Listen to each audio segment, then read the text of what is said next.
Yeah,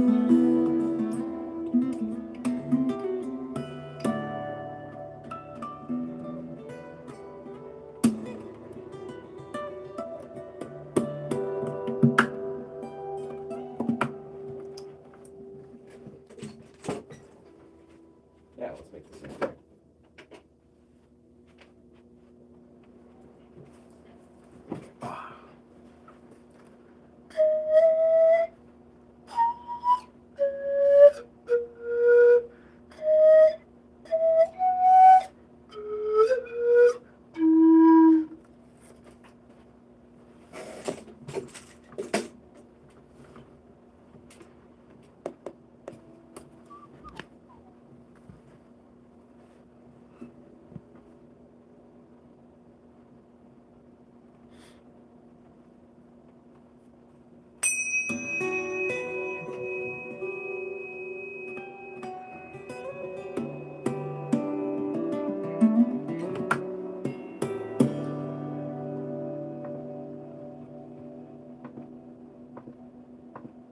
No bueno.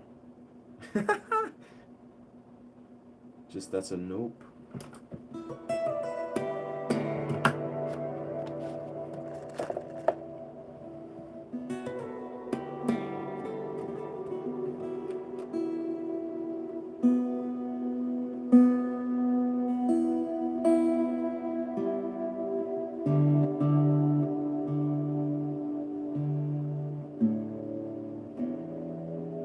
Ah, yes, standard.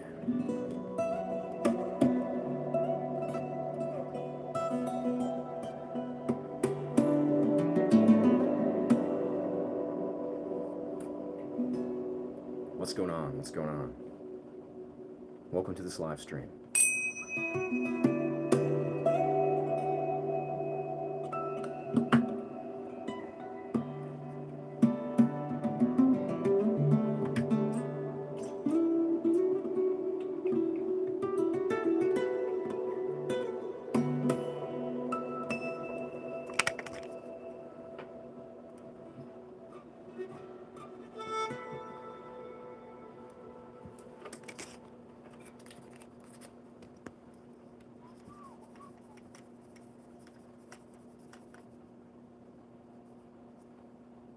Bless, bless.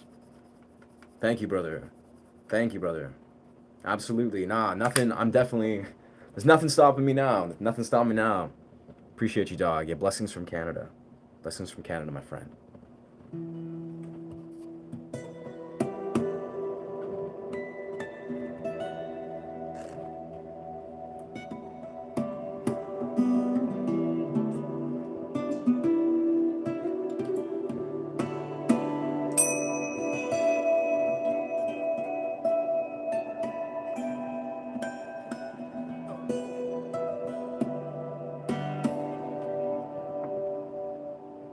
Lots of DK, yes.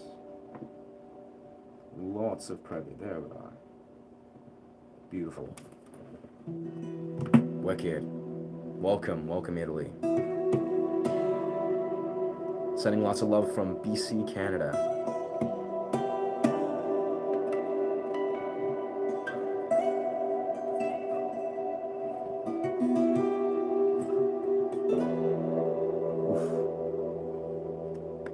A little bit much gain.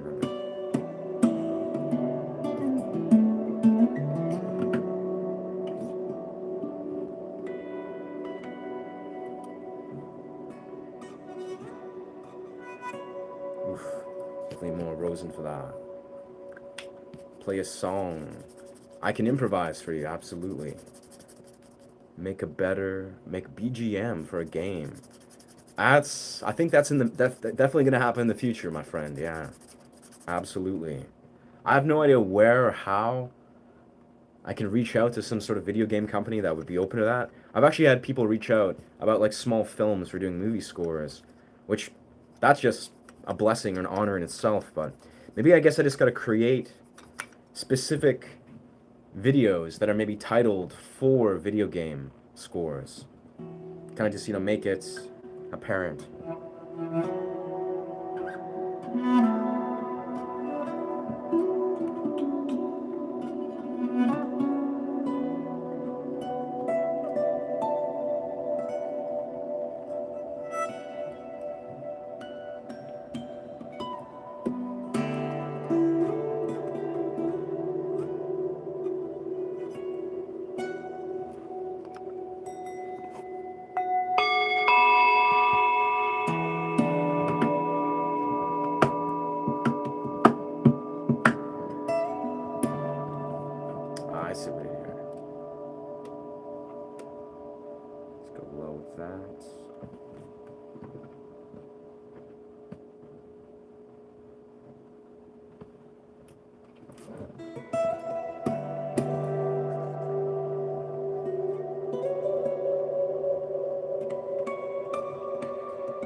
Absolutely, I could see that too. I could definitely see that too.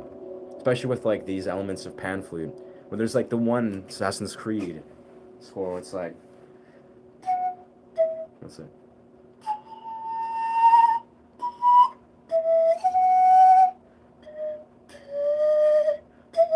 It was like, it was like,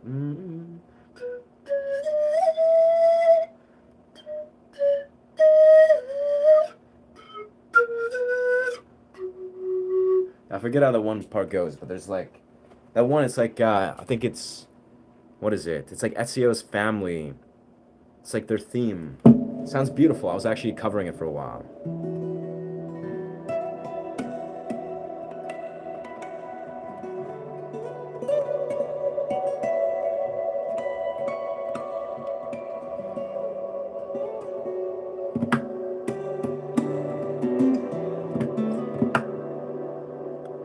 Ghost of Yote. Interesting. Can't say I'm familiar with that.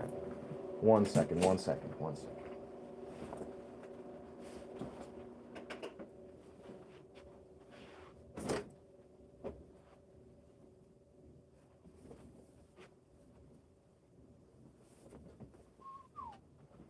Let's switch up this angle here.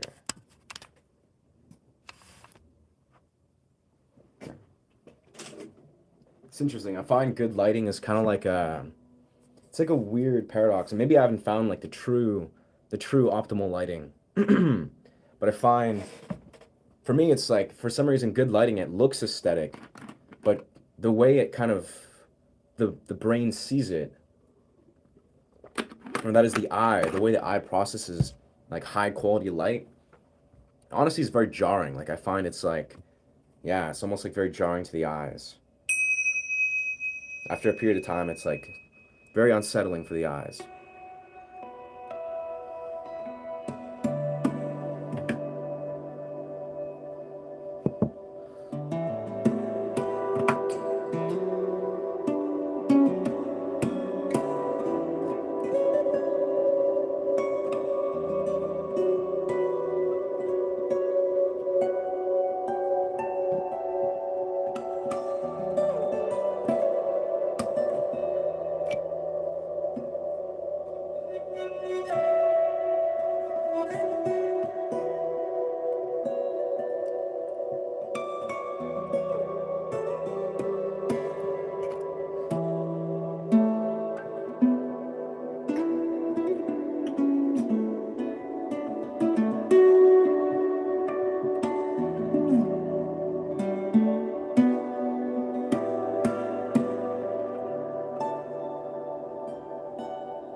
You play hip hop ambience.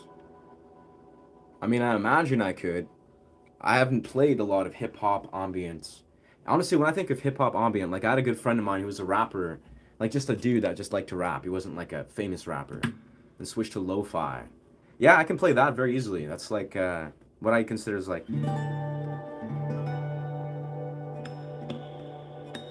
What's like.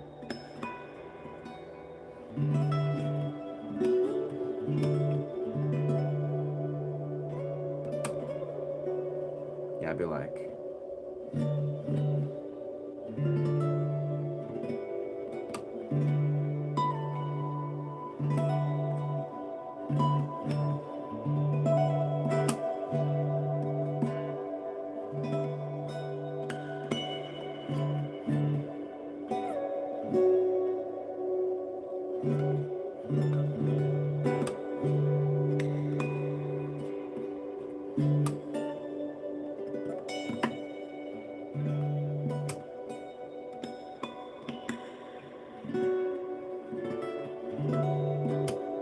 Like I imagine with that sort of lo-fi. Yo, thank you, dog. Dog, you should sing "Rocky Road to Dublin." I have no idea how to play the song, so you're right. You're right on doubting me. I have no idea what the song is, brother. Thank you, bro. No, I feel like I imagine that song, like what I just kind of played. That's like lo-fi, right? If that was like some like trippy, like you know how in like like Biggie Smalls or something, right? Biggie Smalls has that like that synth that's like like that trippy sort of hip hop synth. If that were playing in unison with this, it's like kind of like GTA, almost like gangster sort of sound. That would be high tier, I think, hip hop. Like these beautiful silky chords, and then naturally the rapper comes in, and it's just like, then you got some dope song.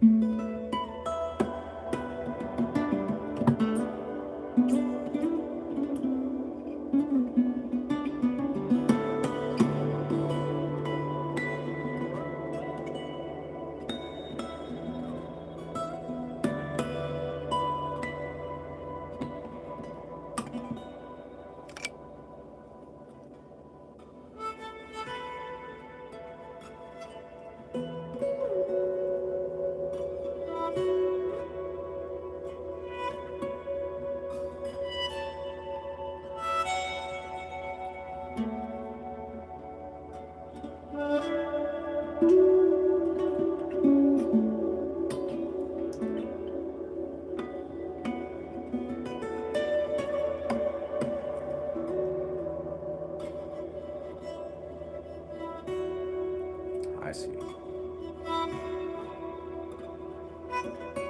Definitely more Rosen for that.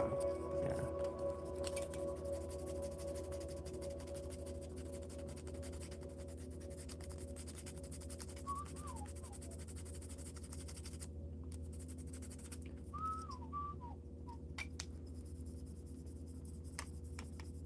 How do you do that?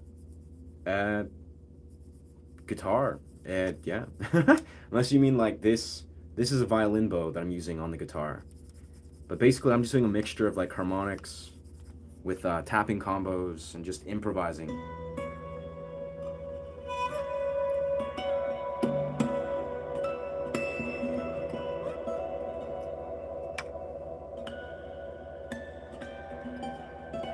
Of course, then I got a bit of preamp reverb, just kind of stretching out. But yeah, this baby, the last couple of days, I've been just like focusing this for the longest time, for like 3 or 4 days, for like a solid week. I was just doing pure improv without the Picasso bow.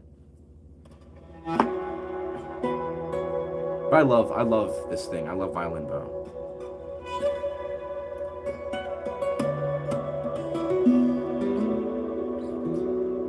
Absolutely, brother. That's like the essence of guitar tapping with like the violin sound. It really just complements it perfectly, where it's like you can do basically legatos, like see, more like just tapping and legato. That's using the violin bow as like as an execution. Like it's like the execution is like, or I guess the attack. That's the word. And then the attack is stretched out by the by the rest of it. I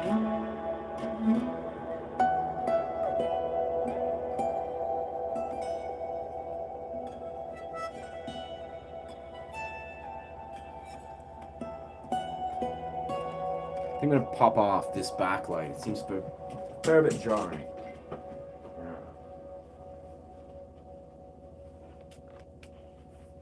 Let the natural light flow through. Yeah, it feels more natural.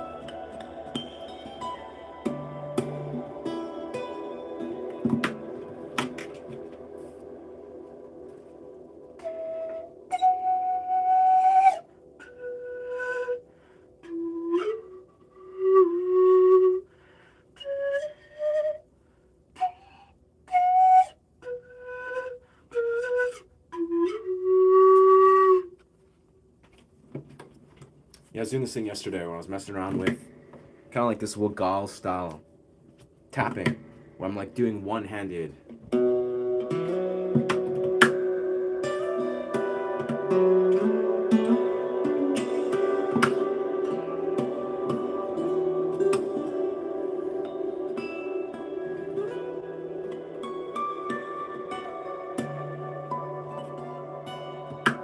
Like focusing on doing rhythmic beats.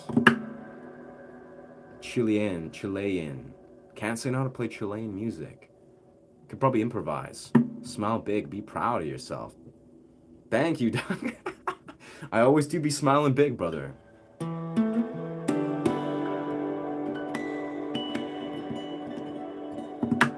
I also like to be keeping it humble, but absolutely, gotta love and cherish and celebrate yourself, brother. All day long, gotta be your biggest fan.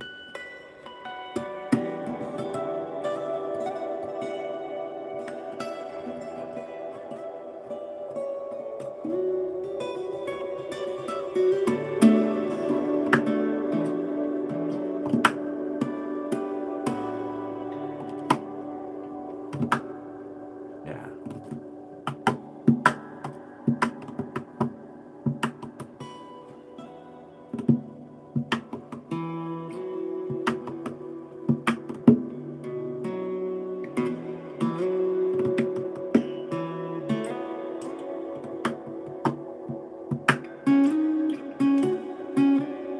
Such an unnatural position. It's interesting how people can master that.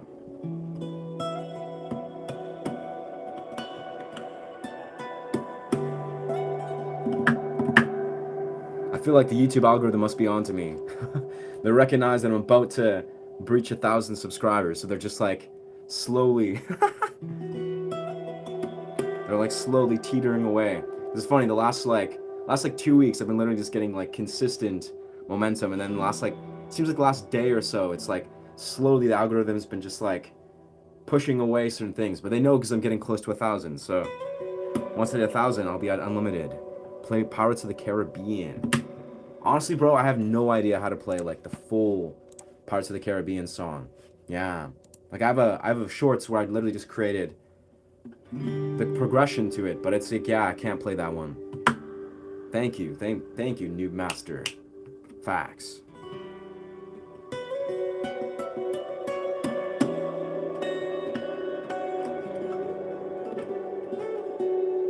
Absolutely, brother. I think in the future, I kind of realized that over this last year is like, I'm very open to in the future focus on creating movie scores.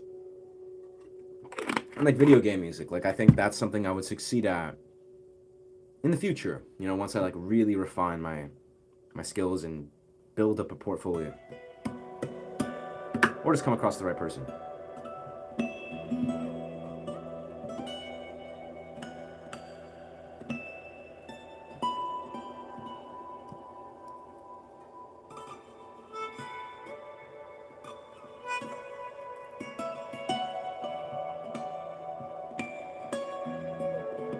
So much, yeah, definitely so much cinematic quality.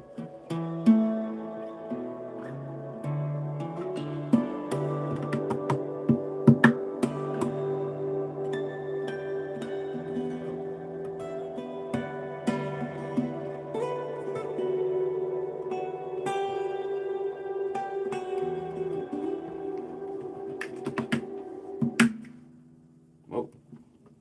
Whacked my preamp.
bro, give me a guitar. I only have one guitar. I have one guitar, brother. But yeah, hope the universe blesses you with a guitar, my friend.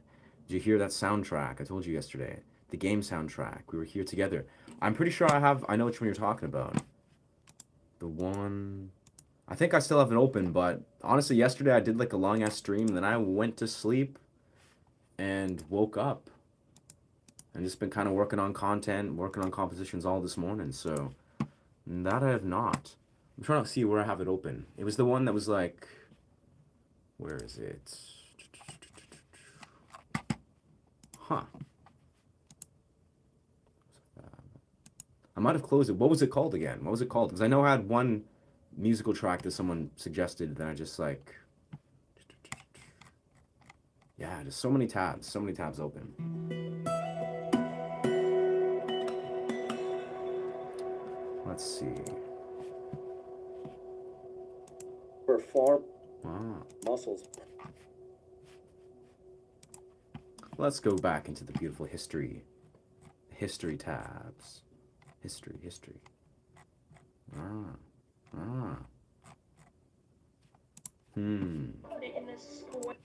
Oh, that's not even... I see. The video I clicked was not... It was like a walkthrough, not an actual soundtrack. Walkthrough. No.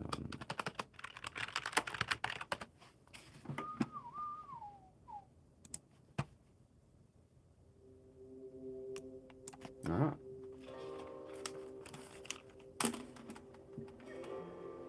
Sounds almost like it's like Last of Us kind of esque already.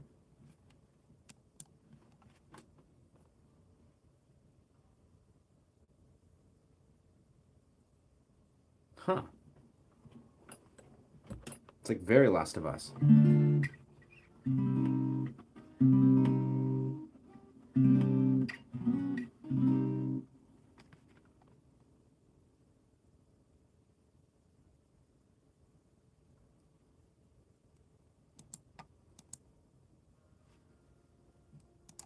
That's relaxing as fuck.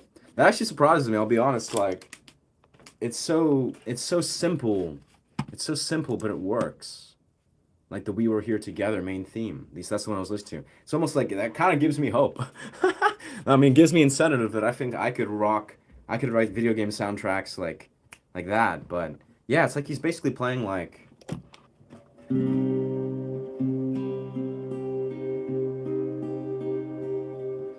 he's just playing around literally with like a C minor scale, which is a beautiful chord. Beautiful chord.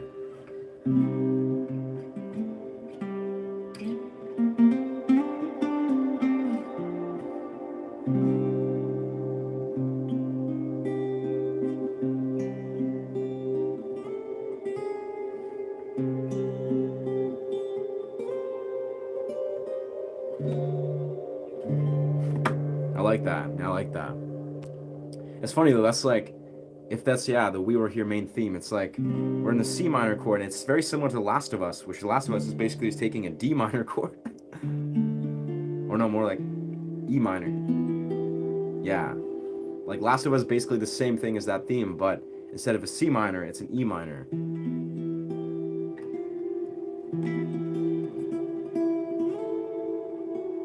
Beautiful theme though.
Beautiful. I think what I'm gonna do is partially through the stream, I'm going to pop my phone on my guitar mount or on my mount here and mount on my guitar and just go for a walk through the forest. The mid part is amazing. I'd recommend you listen to the full soundtrack. Wow, appreciate you, brother. Appreciate you. Appreciate you, Giga Chat. It's legendary. I don't know why. I've always deeply enjoyed the Giga Chat memes. They're just.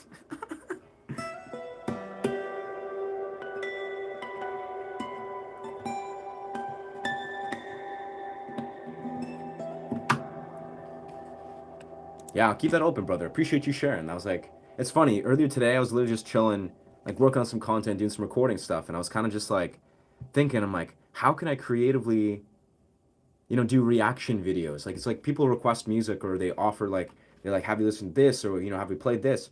And I feel like I could, if I wanted to, create reaction videos. But then I thought to myself, I'm more curious in finding music that is musically relevant to my own playing style that I could like talk about and teach. So this music itself, actually, we were here together. Like this is actually perfect. That's actually phenomenal. So I don't know. I might just try that, experiment with that, do a reaction video to We Were Here and kind of musically talk about it. Yeah, much love. What's good? What's good? Pop. Hey, what's poppin', dog? Yeah, love from Canada. What's good? Love from India. Appreciate you, dog.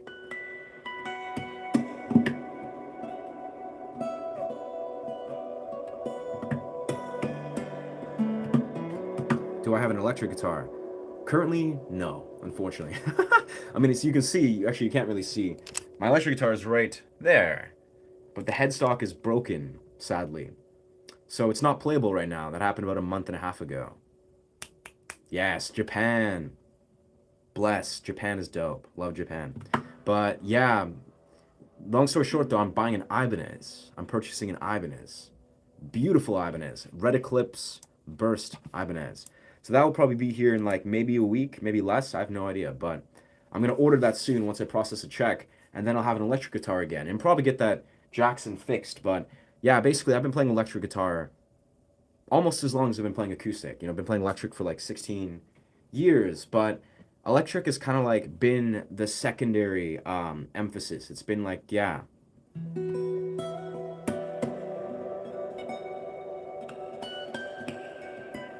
But of course, I love electric. I've lost the love for electric as a whole. Like I started that way. I was playing lots of punk, metal, alternative rock, lots of rock, and yeah.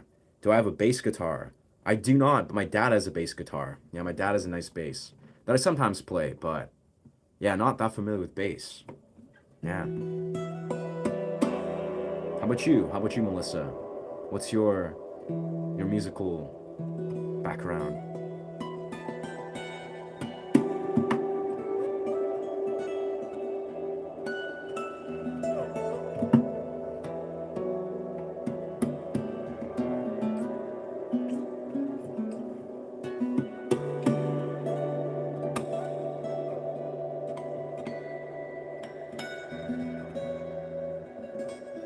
I like that. I like the key shift.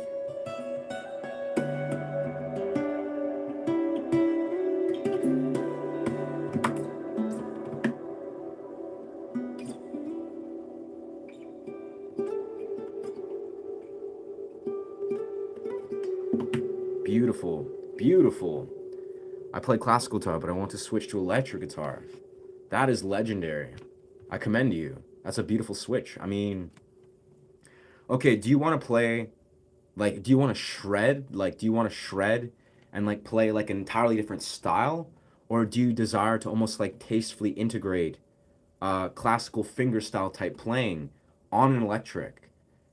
I mean, there's both, there's no wrong answer. You can do both, and you should desire to do both. But yeah, I personally, for me, like, I started as an electric guitar player. So when I play electric guitar, often what I do is I focus on shredding. Like I'm shredding, like I'm like scaling and doing lots of like crazy like bends into harmonic like squeals and stuff. Basically playing around with like yeah, like squeals as they're called. It's like you hear like a beautiful like crazy shit. That's all just harmonics being played around with. I find for electric guitar, that's the main strength is powerful bends and powerful harmonics being like manipulated, for lack of a better word. And like, yeah, it's like if your style is, if you desire to play that style, then you're very hoov. I personally am very attracted to Jackson and Ibanez. Those are just the main guitars I've played. I'll be honest. As electric guitars go, I've heard of many good things about many different types of electric guitars. My experience is with Jacksons and Ibanez guitars, and mainly Jackson. Like I played Jackson for literally most of my guitar playing experience, and I have a lot of love for Jackson. Like it's the pickups; they're very silky. They sound beautiful when you're playing like rock, alternative rock, punk rock, metal. Sound extraordinary. So if that's the genres you're attracted to, then you probably would be good to like try out some Jacksons. You know, try out whatever fits. And I'm very attracted to Ibanez. It's like a newer experience for me, but a lot of my favorite guitarists, like Ichika Nito, Tim Henson, among various, like Tim Henson, namely, speak too fast. I see. I see. Thank you, Sand Beach. I wish I could. I'll make a post. I'll make a post, Melissa. Yeah, if you, I'll speak slower, but I can make a post on my channel about that, about electric guitars. I'd recommend. But long story short, I use Jackson electric guitars, and Ibanez electric guitars. Those are the ones I play. Now, if you want to play like a fusion, electric, like finger style playing, which you may because you're a classical guitar player, then you probably can lean into various different types of guitars. Guitars, I'll be honest, I'm very much still looking for alternate, like hybrid types of guitars. But yeah, I'll make a post actually for you about the types of artists that I think play what I consider as a good fusion and what I consider as a good guitars for like metal and rock. Yeah. Personally, I would say I'm not like an expert on electrics. I have been playing electric for a long time, but I've been only using the same guitar. For acoustic, I have a little bit better of a perspective because I really have been like diving deep in acoustic. Yeah, appreciate you, Sound Beach, the homie. So this says, Giga Chad, I'm thinking of buying a classical guitar. It's been 5 years since I've been playing acoustic guitar and electric guitar. Now it's time to change some tests. Interesting. Interesting. That's dope, bro. I mean, I'm curious, Giga Chad, what's inspired you? Like, what's been the last piece that's really drawn you to pick up a nylon string guitar? Because, like, for me, I've been playing a electric guitar for, like, yeah, like 15, 16 years, and acoustic for about 10 years. And for me, acoustic, at least again, this is my personal opinion, acoustic is like it's like the peak. It's like it's such a versatile. It's almost like I think a lot of people, you can start with nylon, and if you like love the classical flamenco sound, you know, that can be your focus. But for me, I almost see acoustic historically as it's more difficult. Like electric steel string acoustic has very real learning curves. You know, it's harder to, you have to have more developed finger strength. It has more pronounced harmonics. It's just there's a lot of things going on that I think the steel string acoustic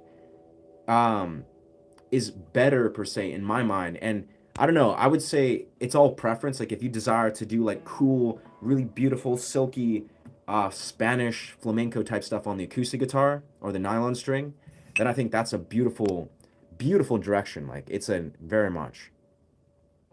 But yeah, that's very interesting. I've never been that attracted to nylon to purchase one, but I'm definitely going to in the near future. Yeah. Hi, can a baritone sing rock? I mean, baritone's like low, so I imagine baritone would sing rock very well, brother. I mean, I think tenor usually sing rock the most. Like, you know, like Jared Leto and Adam Gontier, I think they're all tenor. I think Adam Gontier might be like a different, he might even be not baritone, but like whatever's below tenor.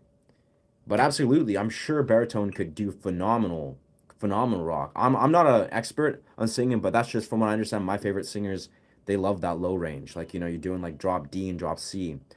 Actually thinking of buying an Ibanez. Oh, word. That's fair. It's, for me, I I've been very attracted to Ibanez for a long time, but truthfully, I've heard the floating bridge, you know, the pink or the Floyd Rose bridge, you know, the floating bridge. apparently it can be kind of challenging, like if you explore alternate tunings a lot. For me, I think it's worth it, like to have, you know, the freaking whammy bar that can like do all this crazy like guitar acrobatics. In my mind, that's a challenge that I'm willing to take on. So it all depends, I think, on what your intention is as a guitarist. I don't know if you're like a classical guitar player and wanted to dive into electric. I'm not sure if an Ibanez would be the best way to go.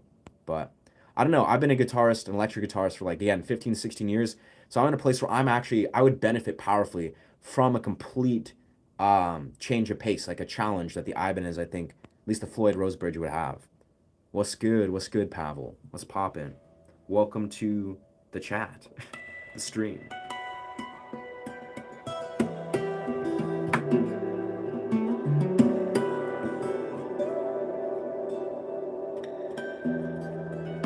Out of curiosity, Melissa, what's your experience with writing music? Like, do you find like do you know how to like improvise or write music? Like, do you find like you can, yeah, like what are you attracted to with original riffs, or do you just, you know, with your classical guitar playing?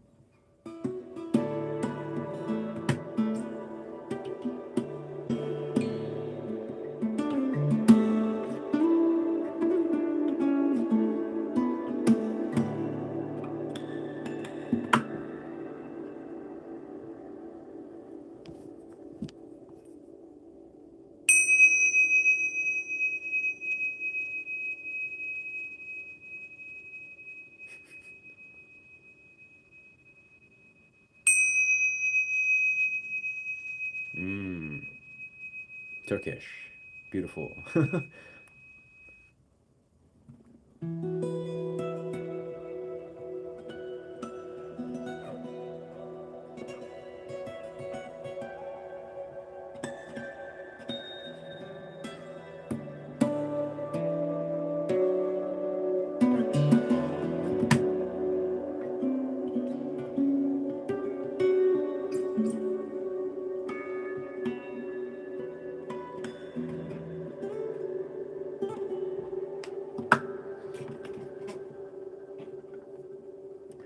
Yeah, I think it'd be a beautiful day though to go for a forest walk.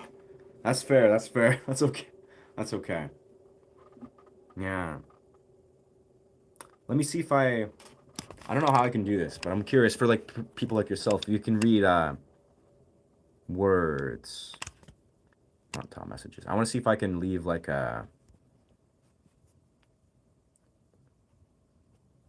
chat filter, community moderation. Trying to see how I can like leave a almost like a comment. No, create post. No. I'm trying to see how I can like type into the phone. What's going on? Productions, motion blur. I can't say that's what we do here, brother. I don't be playing other people's music. I'm not a cover artist, but yeah, I'm not here to self-promote. What's going on? What's going on? Sad. What's going on? Sadud. Sadud. Sad. I'm pretty good, brother. What's good? What's good, W. Cameron? Yeah, for Melissa, I'm trying to type in something on the chat. Like I'm trying to see if I can like almost make a poll where I'm talking to her on the thing. Let's see how I do this. Community moderation. No. I know there's a way that I can like make a poll, and if I can make a poll, then I can just like talk into this thing via words. How do I do this? Is it up here? Effects, lighting, green screen. Man. Maybe I can timeout, report, channel activity. There's gotta be a way that I can like type in stuff. Maybe if I open up the stream on my computer, there's a way for me to do this. I can type in my own stream. Oh, I think I can type into my own stream. Okay, so I'm on my computer.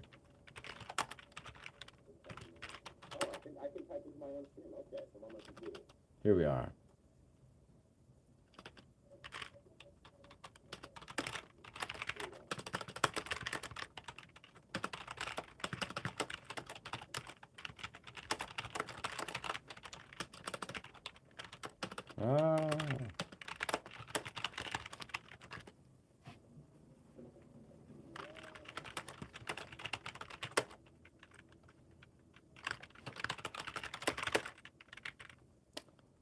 Let's see.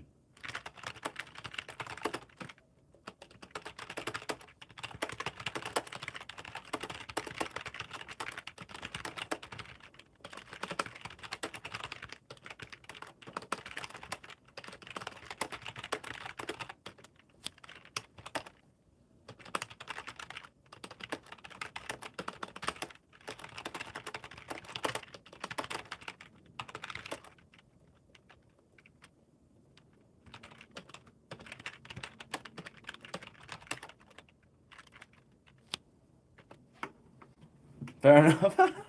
Fair enough. It's all good. It's all good. Words are confusing. I know English is a mind fuck. Fair enough, it's all good. All right. Back to the usual. I didn't know I could do that though. I didn't know I could type on my own stream. Yeah, via the computer. Oh, my cat. I think my cat wants to go places. Hold up 1 second.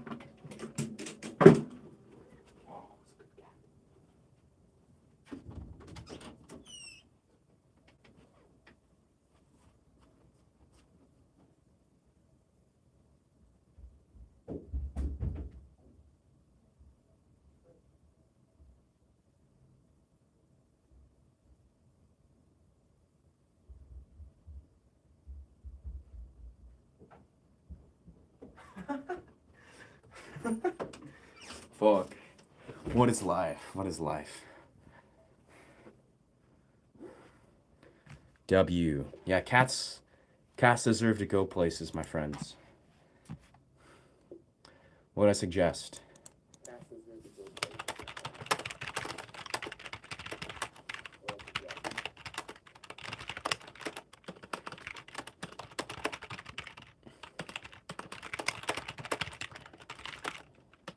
Recommend. Yeah, I'd say I'll make a post after about what I recommend. Personally, again, I'm more of an acoustic guitar player, but yeah, I'll make a post after. Yeah, Fender Telecasters I've heard good things about.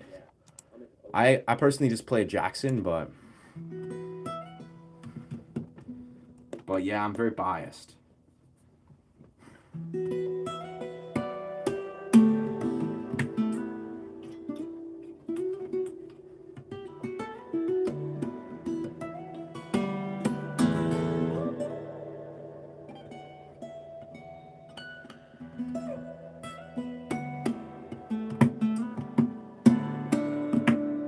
Very nice.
How did you learn to play the guitar?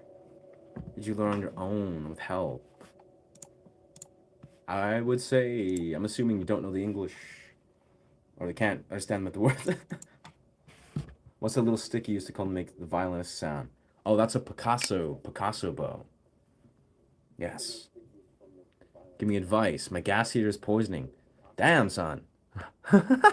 That's advice about gas heaters. I mean, I would say Google or use YouTube. Go on YouTube and see, maybe or like a Reddit forum where people have had gas heater malfunctions, and see what people have done historically. Like, see what people have done. Because I don't know. I'm not a I'm not a gas heater technician, but I'm sure there are like actual professionals that would 100% know how to deal with that situation. But thank you, San. Thank you, San. I actually, before I popped on the stream, I recorded like 5 or 6 videos, really good, very comprehensive guitar videos. Like some are about teaching riffs, about tapping, entry level sliding. One is like a long format video about guitar. So I'll edit that and release that very soon. Yeah, I feel really good about that. That was a very good session. But yeah, to Melissa, I did long and Mick Wade for 3 years.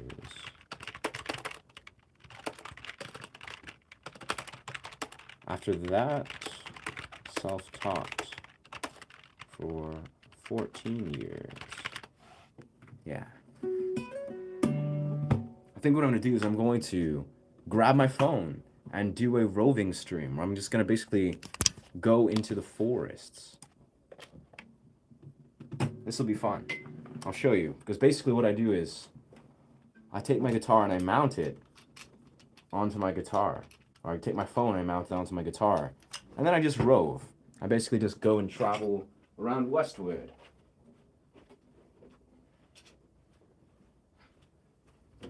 Feels like it's the move. It's a nice sort of calm day in Westwood. And I feel like the forests are the place to be. So we just going, man.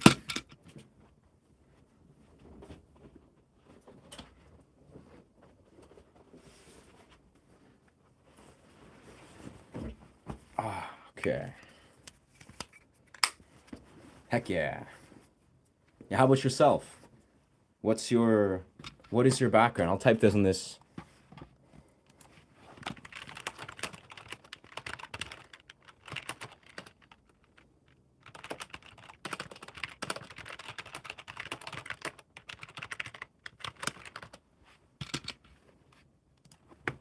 Okay. Yes. Go I shall. All right.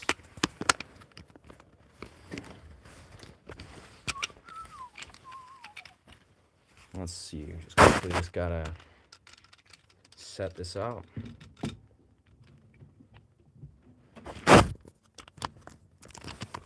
Lock it in. I'm going roving. I'm going for a walk in the forest, my friend. That's the move. I'm setting up my mounts.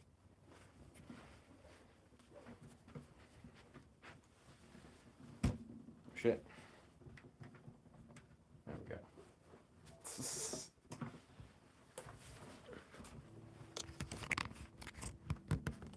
It's got to find the perfect way to outfit.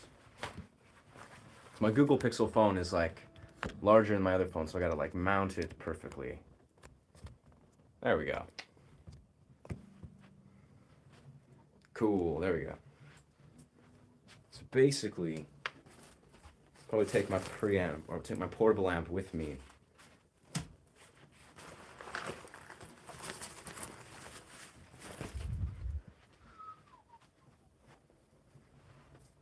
Let's take a couple things.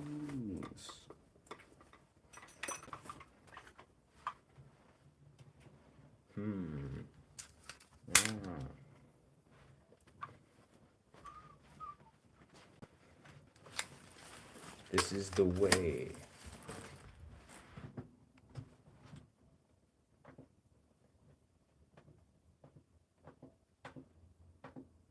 Very nice.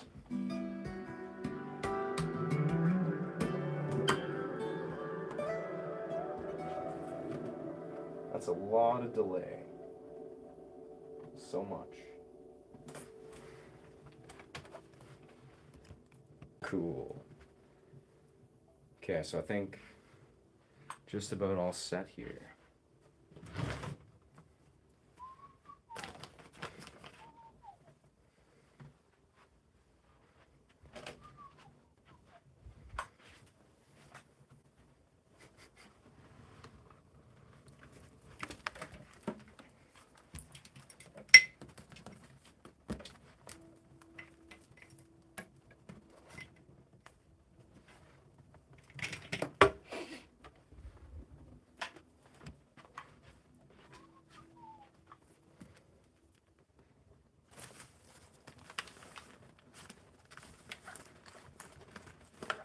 Beautiful. Alright, that's all we need.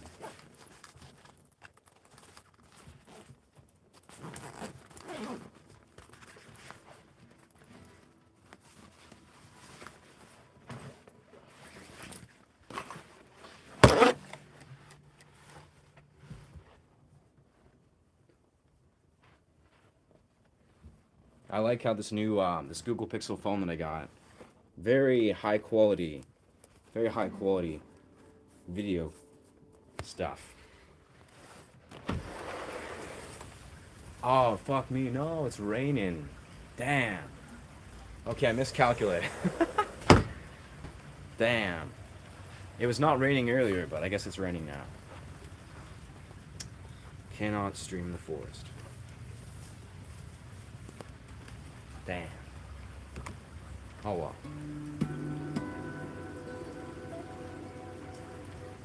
For the moment, though, we can just capture this beautiful rain. Look at this mini tree.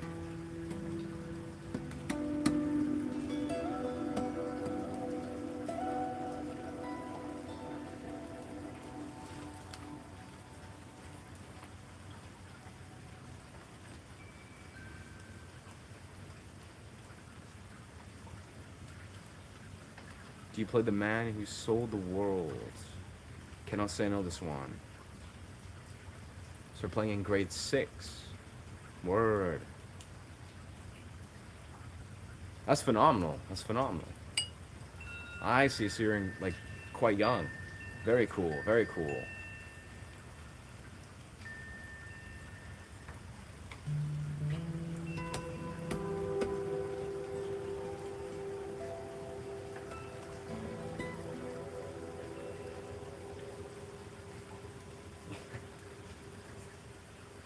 Yeah, that's sad though. It sucks. I thought it was not raining. It was not raining earlier, but I was gonna go into the forest and do a stream on the go, but that's okay. Cannot win them all, I suppose.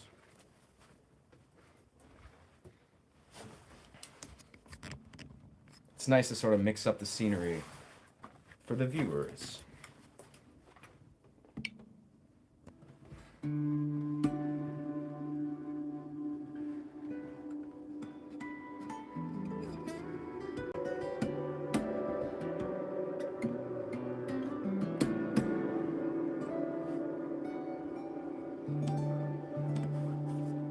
It's okay.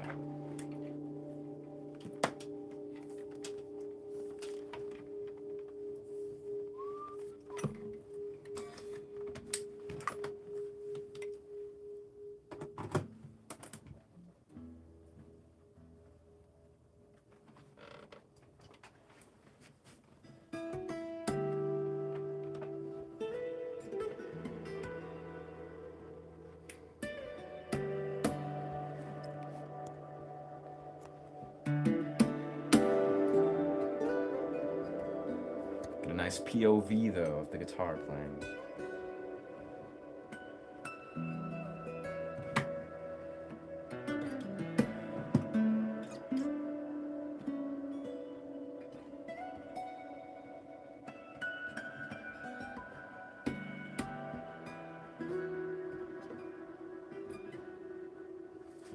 I think what I'm going to do is I'm actually going to pop back into 432 hertz. So if you guys aren't familiar, if you tune a guitar basically just a portion down.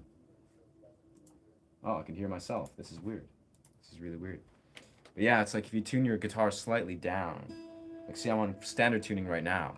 If I go off kilter, right here, and use these with all strings, just on the brink where it becomes the next note, you know, before it.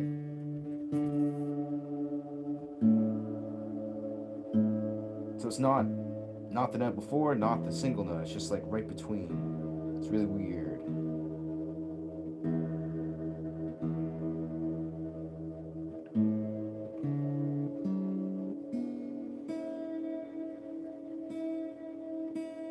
Then you have 432 hertz.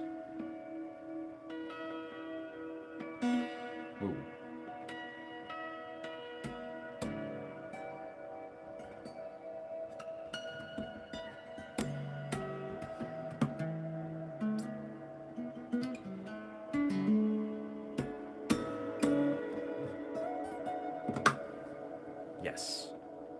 see. So I can't say I know how to play that song, my friend. The David Bowie. I haven't learned to perform David Bowie songs. Yeah. Amazing. Cool. Thank you. Appreciate you. Appreciate you. Thank you for chiming in. Yeah. Thank you for your questions. Much love.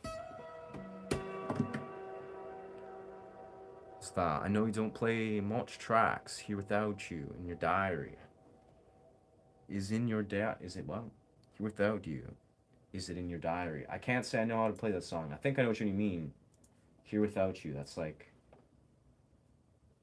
a modern rock song. Yeah, it's like pop or something, but I cannot say I know how to play that now.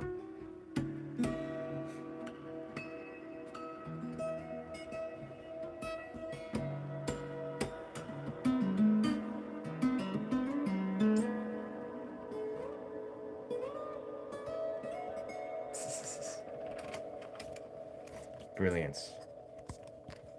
Let's pop back into the regular tripod, I think.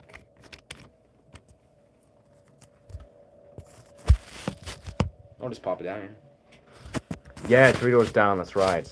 No, I hear the song, but yeah, I cannot say, I haven't heard that song in like 10 years, in truth.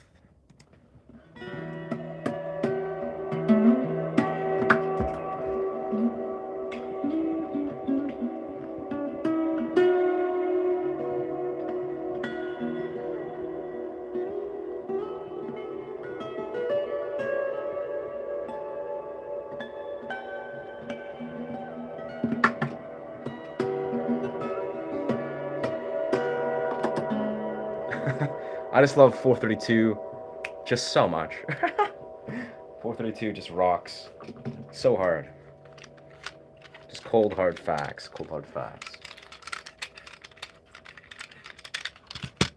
Alright, I'm gonna find my other tripod so I can set this up properly. 1 second. Damn, where did I put this?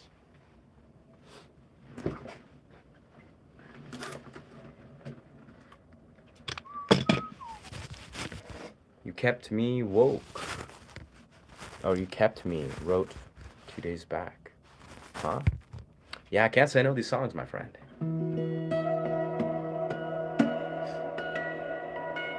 Like, I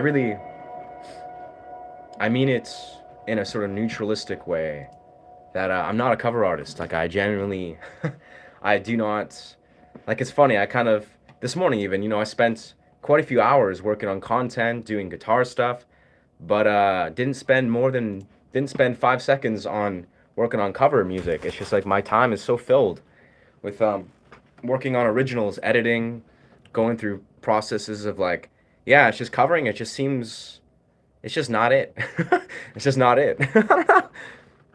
I mean, music's amazing. Like, I love listening to all those songs and music as much as anyone else, but covering, it's a different story. Hi, how are you? What's with, with the unusual setup? I have no idea.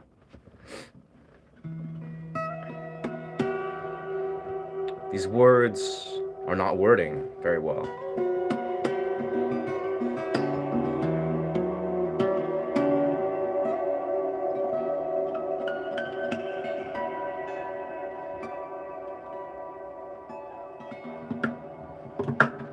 Okay, this is my favorite part, though, of course.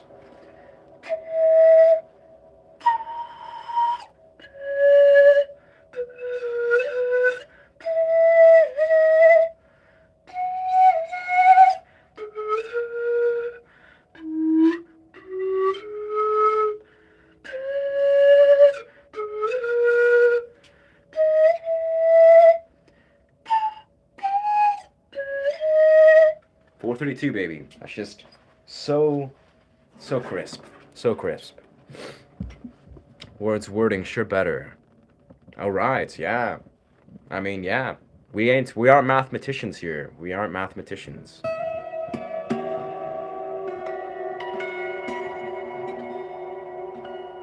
Different part of the brain. Different part of YouTube. Shout out mathematicians. You guys are killing it.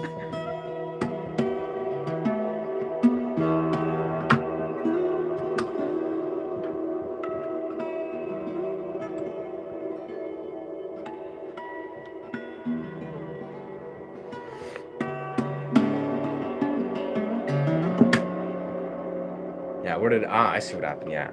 My pockets. Yeah.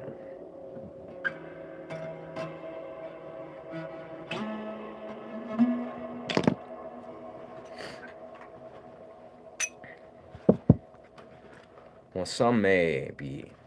Yeah, dog, I have a friend who's actually one of literally the artist, the guitar player that inspired me to pick up an acoustic guitar about 11 years ago.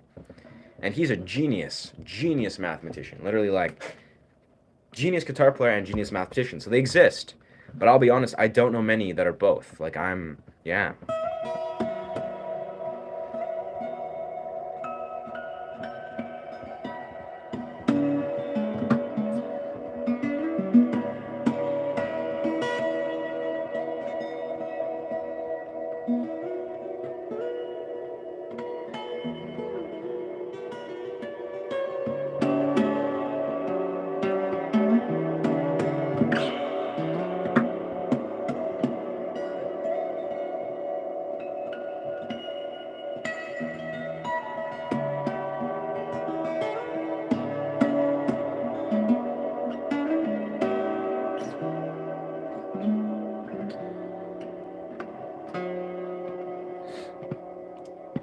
Heck yes. I'm curious. Yeah.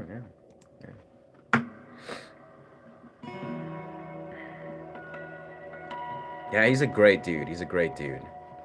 It's rare to find friends like that. This fucking heater. I don't know what to tell you, Marcel. Brother, if I were you, Reddit is your friend. Like, Reddit, gas heater is poisoning me or something. Like, on Google, search up Reddit, gas heater is poisoning me. There has to be people that have been experiencing the same thing. Like, if I were you, like, I'm not a technical genius. But, like, I'm just not technical. Like, if I need to, like, fix a car or, like, I don't know, do some, like, hands-on, what's the word? Like, contractor work. You can Google these things, like, things that are like minor plumbing issues or minor gas heater issues. But that being said, you probably need a professional. Like, I'll be honest, bro. Unfortunately, you need to probably hire a professional.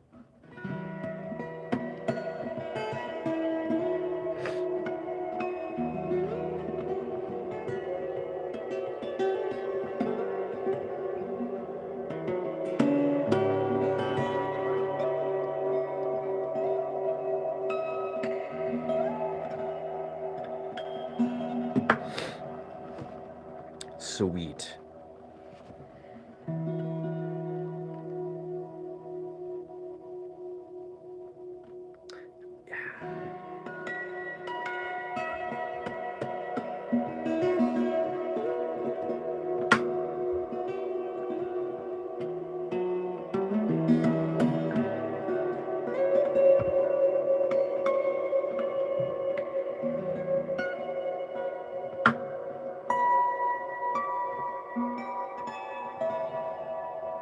Bless.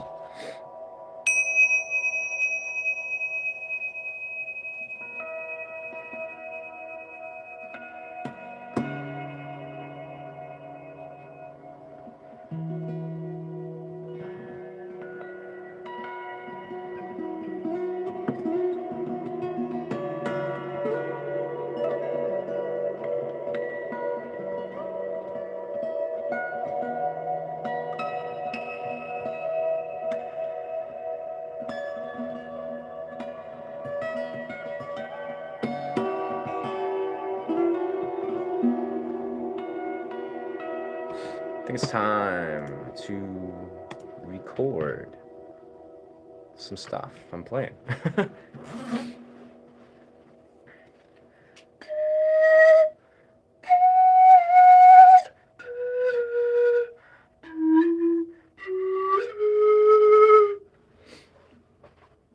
Thankful, the spouse of the son. Man, very nice.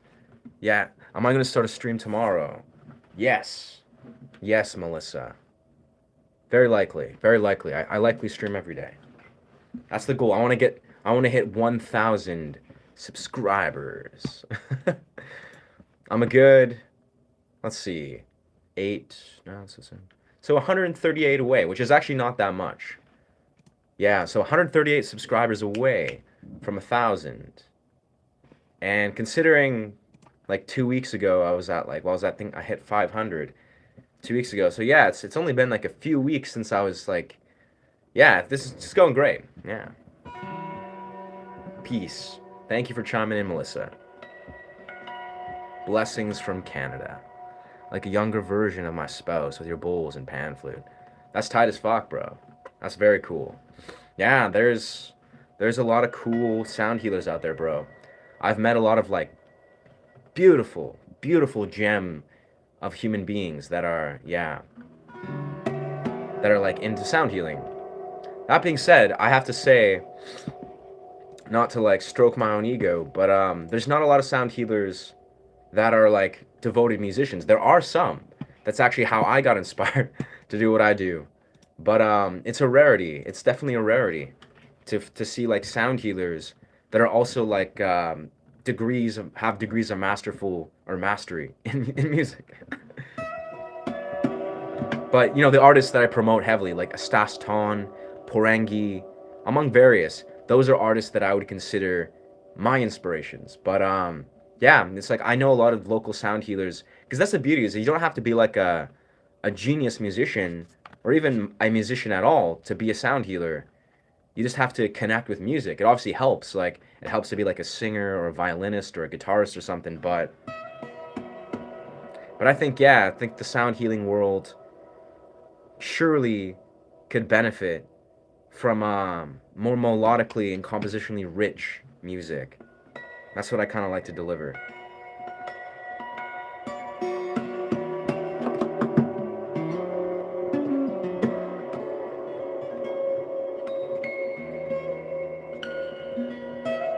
I gotta start recording music right now. Oof, that was trash. Oh yeah, right onto the singular. Okay, testing. Huh. Right. Ah, yes, there we are.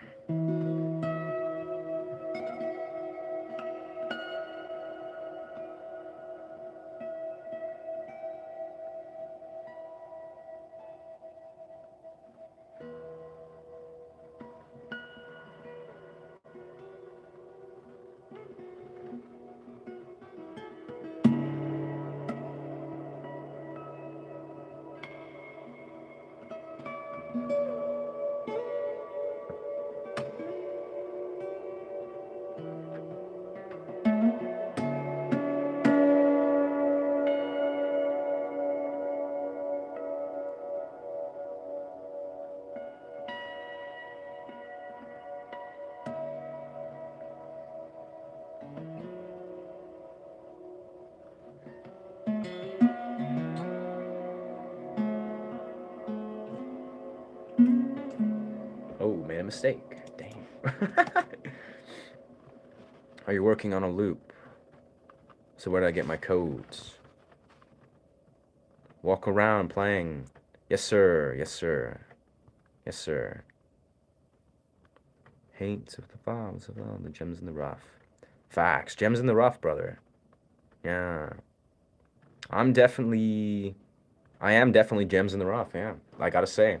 My life is, it's been intense until it wasn't, yeah. I'm a perfect example of someone that's successfully integrated a lot of turmoil. But yeah, ego is, yes, healthy. Yes, ego is great, yeah, it's good to be humble. It doesn't serve you to not be humble, in my experience. You walk around playing pan flutes. Yes, sir, all the time. I actually yes. My coat is from Arcane Coda. It's a maker in Kootenay, in the Kootenay Mountains, in BC. So you know where I live, British Columbia. There's a brand called Arcane Coda. Very small, very niche brand. You don't see them often. They are mainly at festivals. But yeah, he is too good. It must be pre-recorded. No, sir. High praise. Thank you, Marcel. But no, nothing's pre-recorded ever. I'm just improv.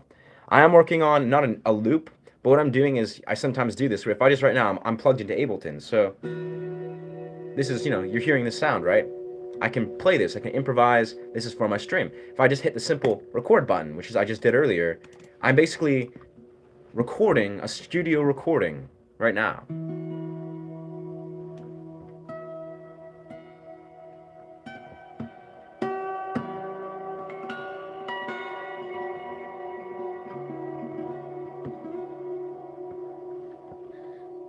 And then that's recorded. I think I didn't properly record that. I don't know what happened there, but the idea is that I can like studio record anything at any time. And basically what I do is I just click the record button and don't even think about it. And I just, perform for my stream. And then I use those, and then I usually like weave over a pan flute and then just release them exactly as. Yeah. That's the thing is, because this is the thing, for the viewers watching is, I study improvisation. Like, that's a core thing. I promote this heavily. I talk about this, especially in my earlier streams, about, like, whether we're talking about dance, right? Or acting, or creating content, or whatever you want to do, or guitar. Improvisation, it's a skill that is almost like a universal channel. So, a person can be like, they can practice choreography or the act of like trying to almost like manufacture something or, practice doing something, or you can become so fluent at improvising things in the moment. This applies to literally everything. It's way harder, but once you get good at it, you can basically create very rapidly and very successfully. So, yeah, it's what I do. There's an arcane cool to be true and humble. Huh. Sick, dog. Yeah.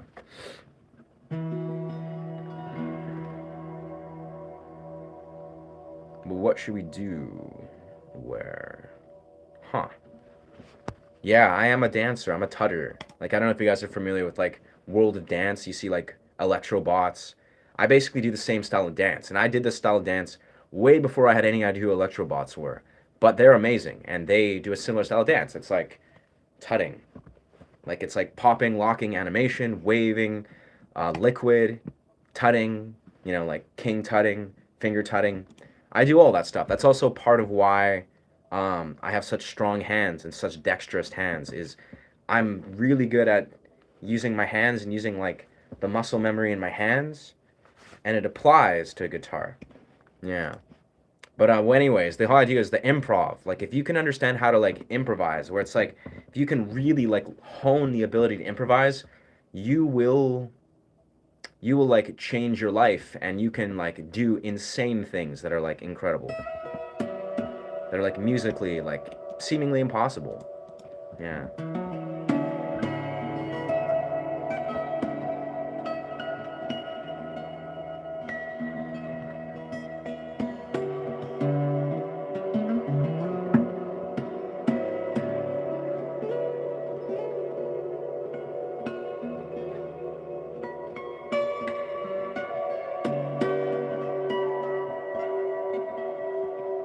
No, it's not bad.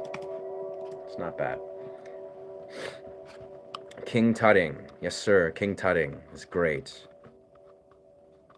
Yeah. Well, that's the funny thing is, I mean, arthritis sucks, but the paradox is tutting, dancing, like this, what I do.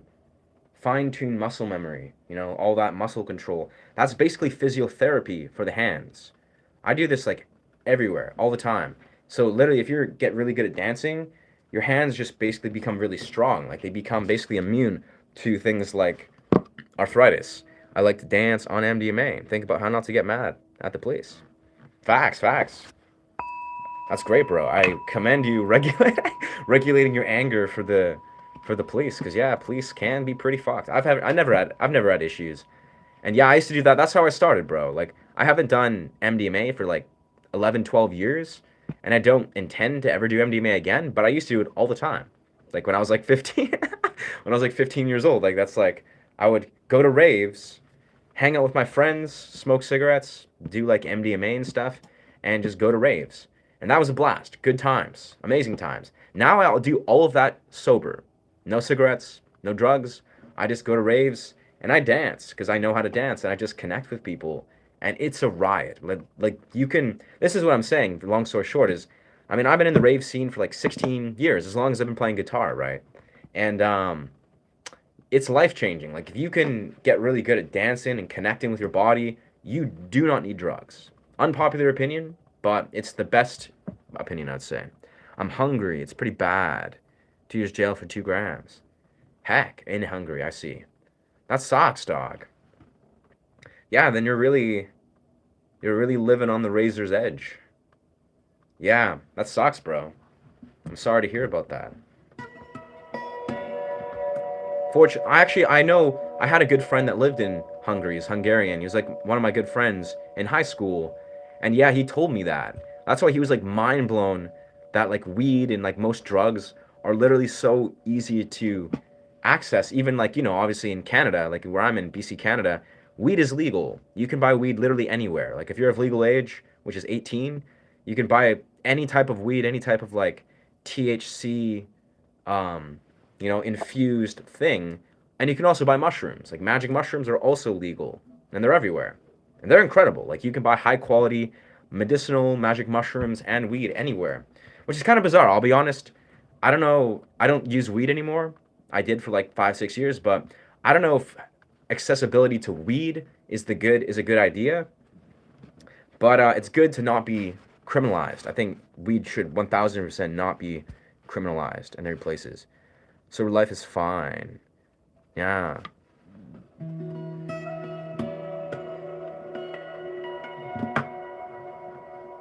Yeah, nah. I have no argument there, brother. I have zero judgment. I have zero judgment. Yeah. Enter sobriety, exit sobriety. I'm not here to tell you how to live your life. I'm just saying I used all substances, well, not all, but weed, like various compounds for like, yeah, 5, 6 years of my life. I've quit them. I've been sober for 11 years. And I know many friends, like good friends, people I meet that indulge here or there. I just advocate sobriety. And it's not even sobriety per se, but it's the intelligence, the emotional intelligence, the psychological intelligence, alongside various, like, very real things that you can only achieve in a sober and clear state that is outside of the grips of utilizing substances regularly. And I'm telling you from a guy that's been there. So, no judgment, but I'm telling you, there is something beyond the rabbit hole, and you should desire to see what's there. But you'll only see it if you're ready. Yeah. I don't smoke weed, I eat it. Sick, dog, yeah. Better for your lungs. Better for your lungs.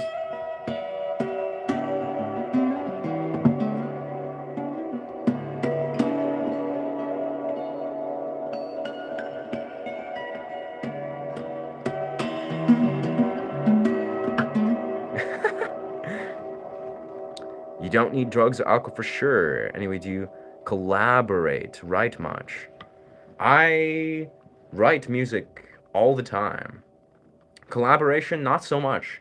It's funny. I'm open. There's people in my life, like people, like artists that I've known in the real world that I do desire to collaborate with, but I don't have much urgency to collaborate. I could see in the future, like for me, it's almost like I'm in the process of learning to like master collab or composition right now, like studio recording. I mean, yeah, I'm sure I could collaborate if I desired to, if it really resonated. But like, yeah, it's for me. I'll be perfectly honest, and this is probably also a limiting belief or like a crutch of mine. I I desire music chemistry, psychological chemistry, energetic chemistry. Like I'll be honest, I don't give a shit about just being like, all right, let's just make a billion collaborations. Maybe in the future, who knows? Once I like, enter a different sphere or a different phase of my journey. But for me, musical chemistry and energetic chemistry. So, like the person's personality and how we like connect and align. That's everything. And basically, long story short, I think the people that I want to collaborate with the most are people in my immediate community and intimate partners. People that I get to know on a deep spiritual level and create music with. But I don't know. Again, I'm not an expert. That's just my experience as of recent. They're different qualities of mushrooms. Yeah, mushrooms rock. Like I'll be honest here, I I've been a massive advocate of mushrooms, and I advocate heavily the medicinal properties and healing properties of them, and have for many many years. Now that isn't to say that mushrooms are for everybody, but most people I think would strongly benefit from mushrooms. Congrats. Increased stillness, keeping your lung capacity. Beautiful. Yeah, marijuana is it's an interesting one. Honestly, like I'll be honest, I used it for many years. Again, like 5, 6 years when I was younger. I really liked it. Like I smoked weed all the time. I stopped smoking weed because I didn't want to put anything in my lungs. And I was learning to vocalize. Like I was like, okay, one day I want to learn to like really focus doing vocals. And when I smoked weed, my lungs were like, you know, just distorted. It just did not work. And I also wanted to do a lot of like strenuous cardiovascular training, like martial arts and, you know, doing running and all that stuff. And I realized that, yeah, if I'm smoking something, I can't do that. So I'm sure edibles help with that. But I'll be honest, here's some more unsolicited advice for you. But it's like, I think marijuana, like in an objective perspective, like we're just having a conversation. Someone's like, hey, like, do you think weed's a good idea? I personally think that marijuana, like again, this isn't the caveat, this isn't the ultimatum. It is, in fact, I wouldn't say hijacking, but it is affecting your serotogenic system. Like it is strongly influencing your serotogenic system and maybe also your dopaminergic system. So your serotonin and dopamine systems are heavily being altered by marijuana for the better or for the worse. Usually for the better. Like so, usually you smoke weed, you're getting serotonin, you're feeling good, you're feeling relaxed, you're getting cannabinoids flood through your system. But let's be real here. As a guy that smoked weed for like 6 years and I quit, 11 years ago, I'm telling you is I hit a point in my life where I recognized that you do not need weed to achieve these very same states or these maybe dimensions of creative flow states or relaxation. You do not need these things. Now, your mind may, enjoy supplementing what you already enjoy with something like weed. Hell, maybe you're a person that experiences chronic pain. Maybe you're in the category of people that really desire the medicinal benefits. Beautiful. That's probably a very intelligent application. But for most people, I'll be honest, you're basically you're robbing yourself of your natural ability to relax and access serotonin when you're just flooding your receptors with all this marijuana activity. And again, I don't know, I'm not the expert in all these things, but as a dude that smoked for like 6 years, and I live in BC, Canada, it's legalized. Everyone, like pretty much 80%, 90% of the people I could run into, they smoke weed, or they have, and they do it casually and recreationally. But yeah, it's like there's a lot underlying that I think people don't recognize, and you won't recognize until you, regulate your neurochemicals. Yeah, it gives me a resting heart rate. That's dope, dude. Again, I think I'll be honest. Like the cavity is marijuana's chill. Like I'll be honest, I used it for 5, 6 years. I thought I'd use it for my entire life. I loved it. I was like, this is a great compound, and I really think there's heavy and healthy medicinal properties. It's a medicine. Like marijuana is without a shadow of doubt. I would not be like, don't use weed, and it's like XYZ. Nah, I loved weed for many years, and I love the smell. I think it's an extraordinary compound.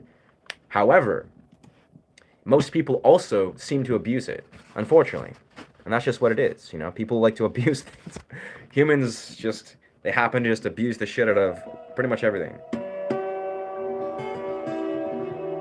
And that's okay. Like we're humans. We're flawed. We're supposed to supposed to just do shit. We're supposed to be imperfect. Also, hello. What's good, homie? What's good, Robot Woof? Pretty stellar name. But yeah. Went to fold down those goofy goody. More so wise Yoda guru. Huh. Sick. I don't know what you mean by that. Isn't caviar. Huh. Oh, caveats. I'm so confused, bro. Sometimes I really don't know what these words you say mean, bro. Bake it with butter on low heat. Nice.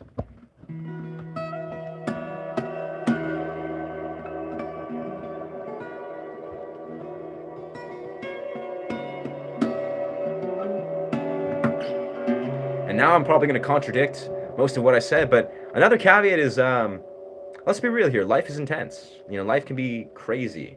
So obviously, if it's something that you generally find joy in, bliss in, if it really does make your quality of life better in some right, and you're self-aware, then I'm sure it's not the end of the world. It's not the worst thing in the world to use regularly. Like surely life's a lot. I personally think that I'm happy I integrated out of using weed, and I think my life's way better for it. But, each to his own. We all have to uniquely figure out. I suppose goes through lots. A lot of pot has tolerance.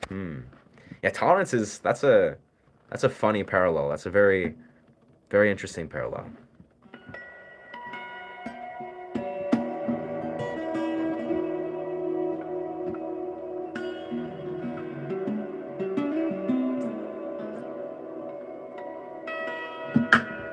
Harmonics all day long.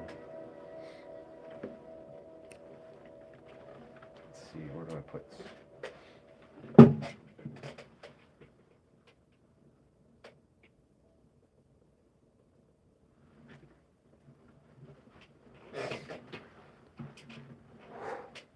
Well, that kind of, yeah.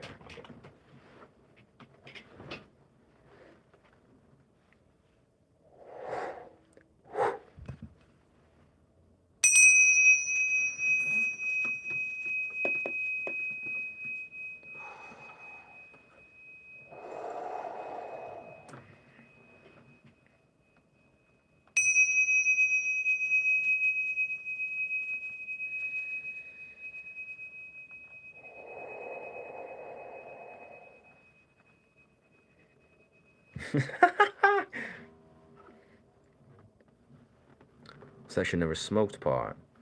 Sick, dog. Yeah, that's a good. It's probably a good intuition. I know friends like that, and yeah, it's kind of funny. I'll be real here. Some people, just like, oh, I've never tried psychedelics or magic mushrooms. Just I don't know. Maybe it wasn't for me. Often I introduce the frame of perspective where I'm like, well, maybe X Y Z. There's like maybe you haven't tried the right strain, the right dose, or blah blah blah. But I'll be honest. For some people and for most people, you probably just should not be smoking weed. Like it's kind of like maybe if there's a balance on how to integrate weed, you can find it. But I don't think a lot of people are better off without smoking weed. I think magic mushrooms is something that people should, try at least and experiment with. But weed, I don't know. Weed, I think most people are probably better off without it, strangely enough. But again, I don't know the majority of every person and their mental health, struggles.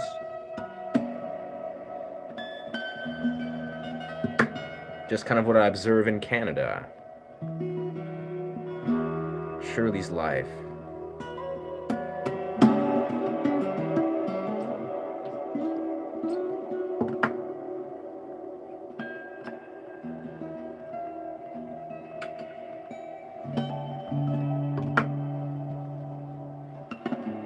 Oh.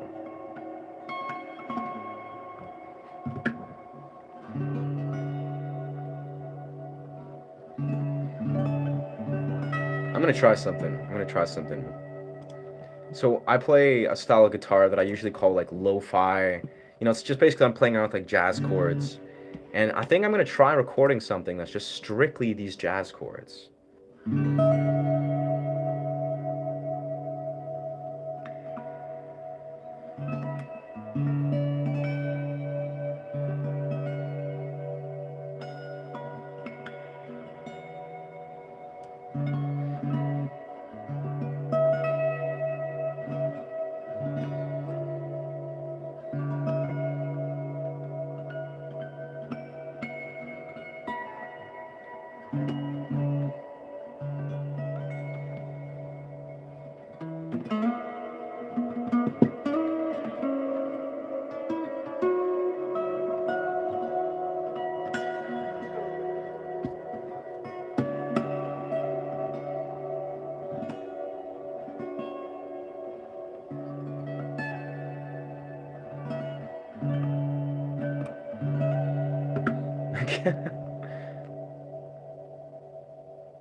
There it is. I don't know.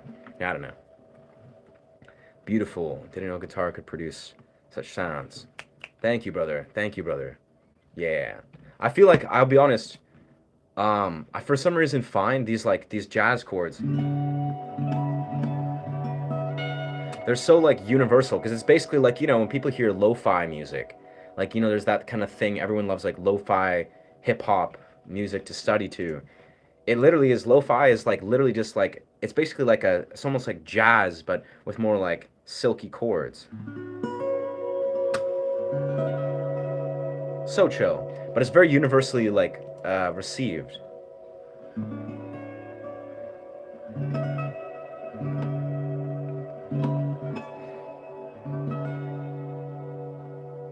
So I definitely think I could release music that's in this. That would sound very good. And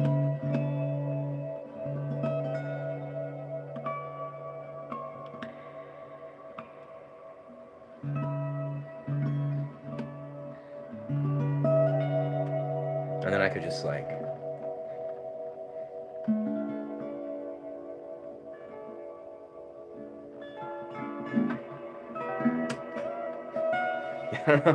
transition somewhere there. Yeah, it's great though, cause like I created this song a while ago. I don't remember why I created it, but it was like, oh, it was like, yeah, I was gonna collaborate with this one homie of mine, and it was like so beautiful. Where I basically played piano, so it was like almost like jazz kind of piano, with these kind of jazz chords on the guitar, with some pan flute, I think with some other stuff, and man, it blew my mind. The combo was wicked. Word, gotta go. Enjoy your weekend. Thank you, brother. Thank you, dog. Hope you have a restful, fruitful weekend, my guy. Yeah. Absolutely, brother. Yeah. Live streaming, this is like a business move for me, but yeah, feel no pressure or expectations to stay in these streams or this stream for excess amounts of time. Like literally, it's like, yeah, home. Everyone has free will. Remember, we all have free will. You can leave whenever you want, please. Honestly, can't believe it's from a guitar. It sounds like they're from piano. Brilliant. Thank you, brother. Still disappointed to get to take that class about the brain and behavior. That sounds wicked dope, bro. Thank you. This is, yeah, I mean, well, I'm using a Tonewood amp, so you're probably familiar. It's a preamp. Basically stretches out the reverb. But yeah, I'm playing improv. Or I'm just like playing.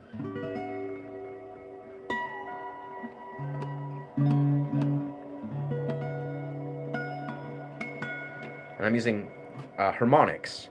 Lots of like chords and harmonics. Yeah, appreciate you, dog. Appreciate the appreciation.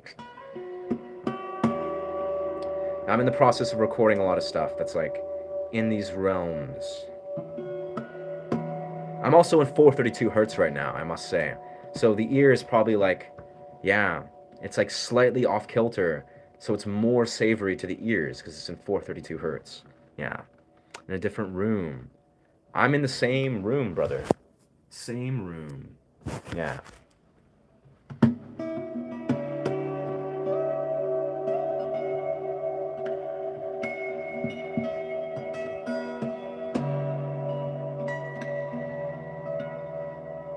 Yeah, let's see.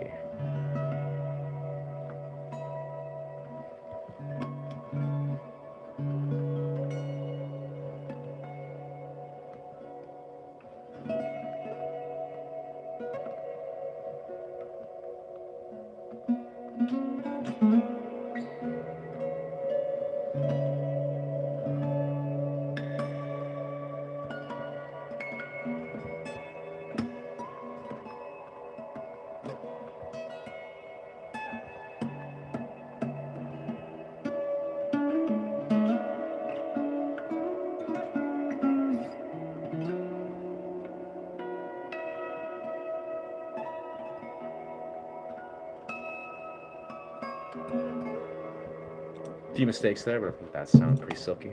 Yeah. This is the soundtrack you hear and you wait for Hindu heaven to reincarnate. But I mean, yeah, bro. I agree. That's the vibe, bro. It's happy to found something new. Sick, dog. Seems the more we try to understand music, the more it can get tangled. That's fair, bro. Yeah, that's fair.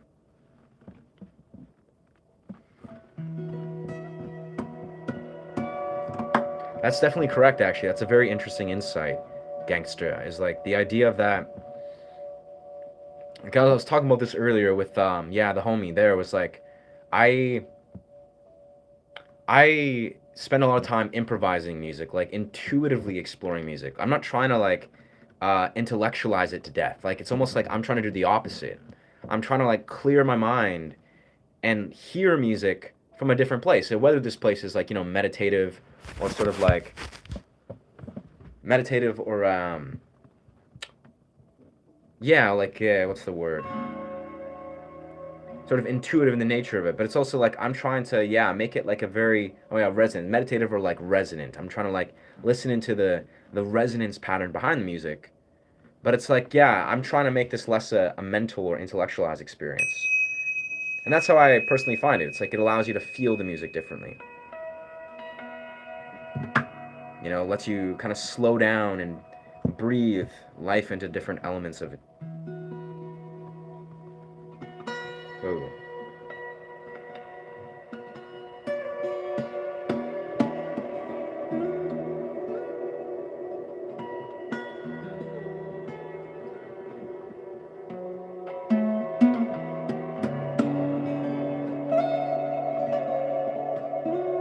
But of course, naturally too, I mean, it goes without saying to some degree, but I do have an awareness of music. I've been playing it for a while, so it definitely flows.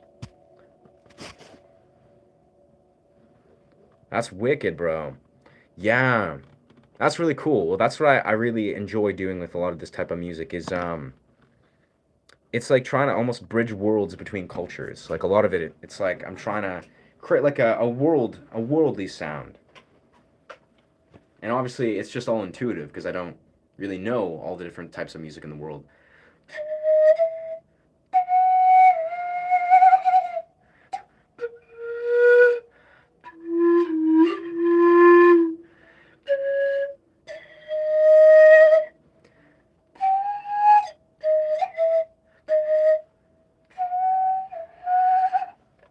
Yeah, I kind of lost that there.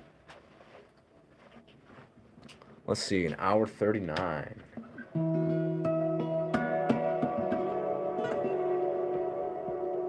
Cool.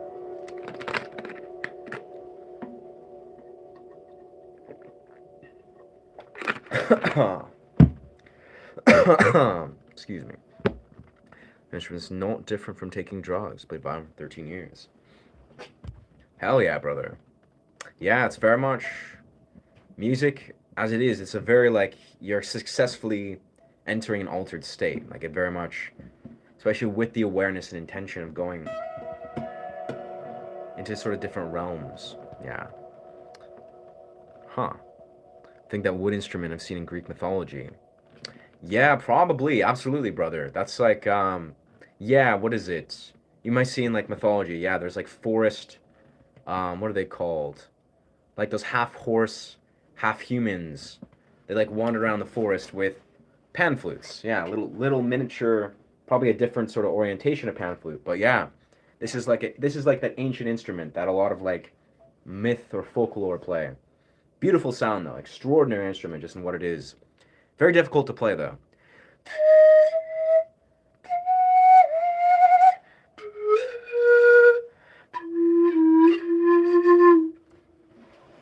Like it's actually, yeah, it's like infamously difficult.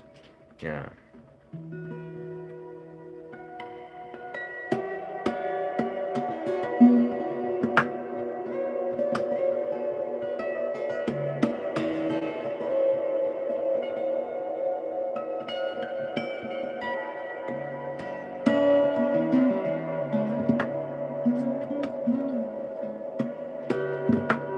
Yeah.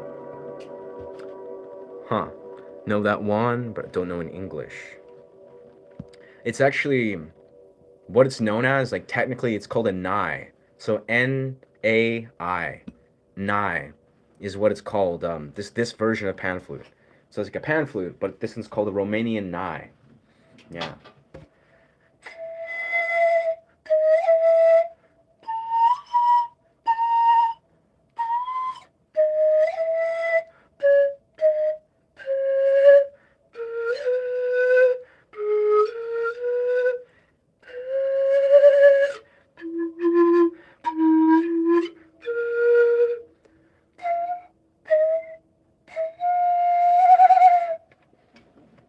Yeah.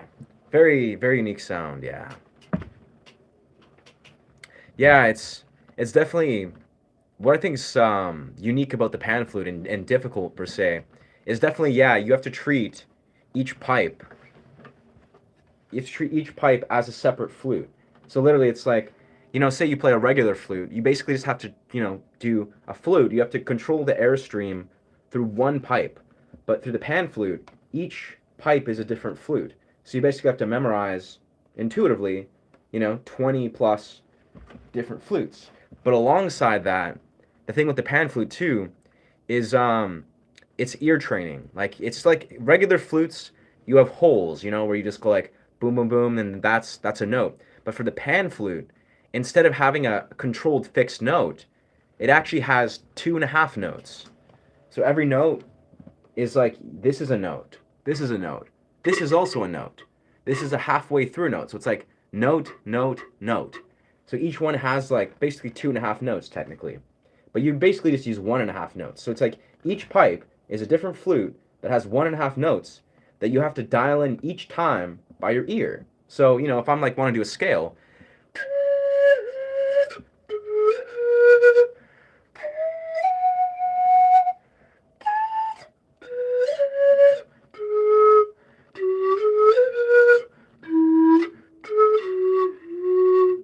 it's like, and even if you want to change keys, which you can do, you're basically now everything becomes altered. So it's like if I want to do an alternate key,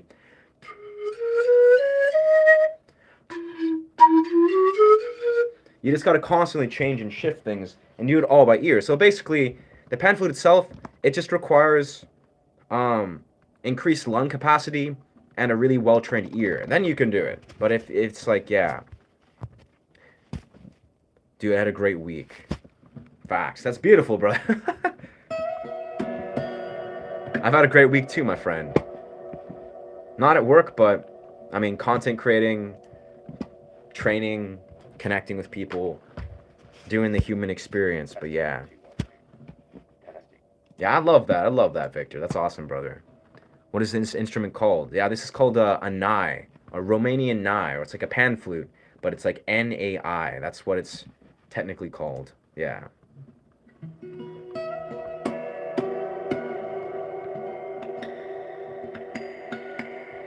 I've been playing guitar for about 16 years. So the acoustic guitar for 10 years, electric guitar 6 years before that, because that's where I started.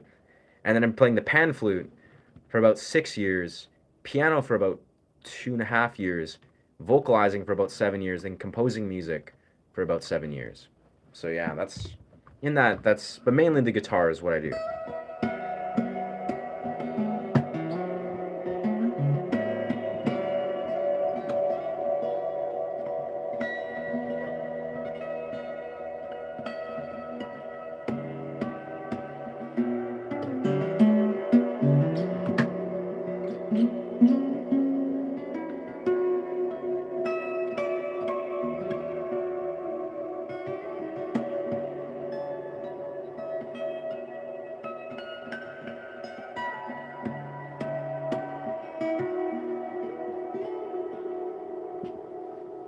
Two from four, so 146. Very nice.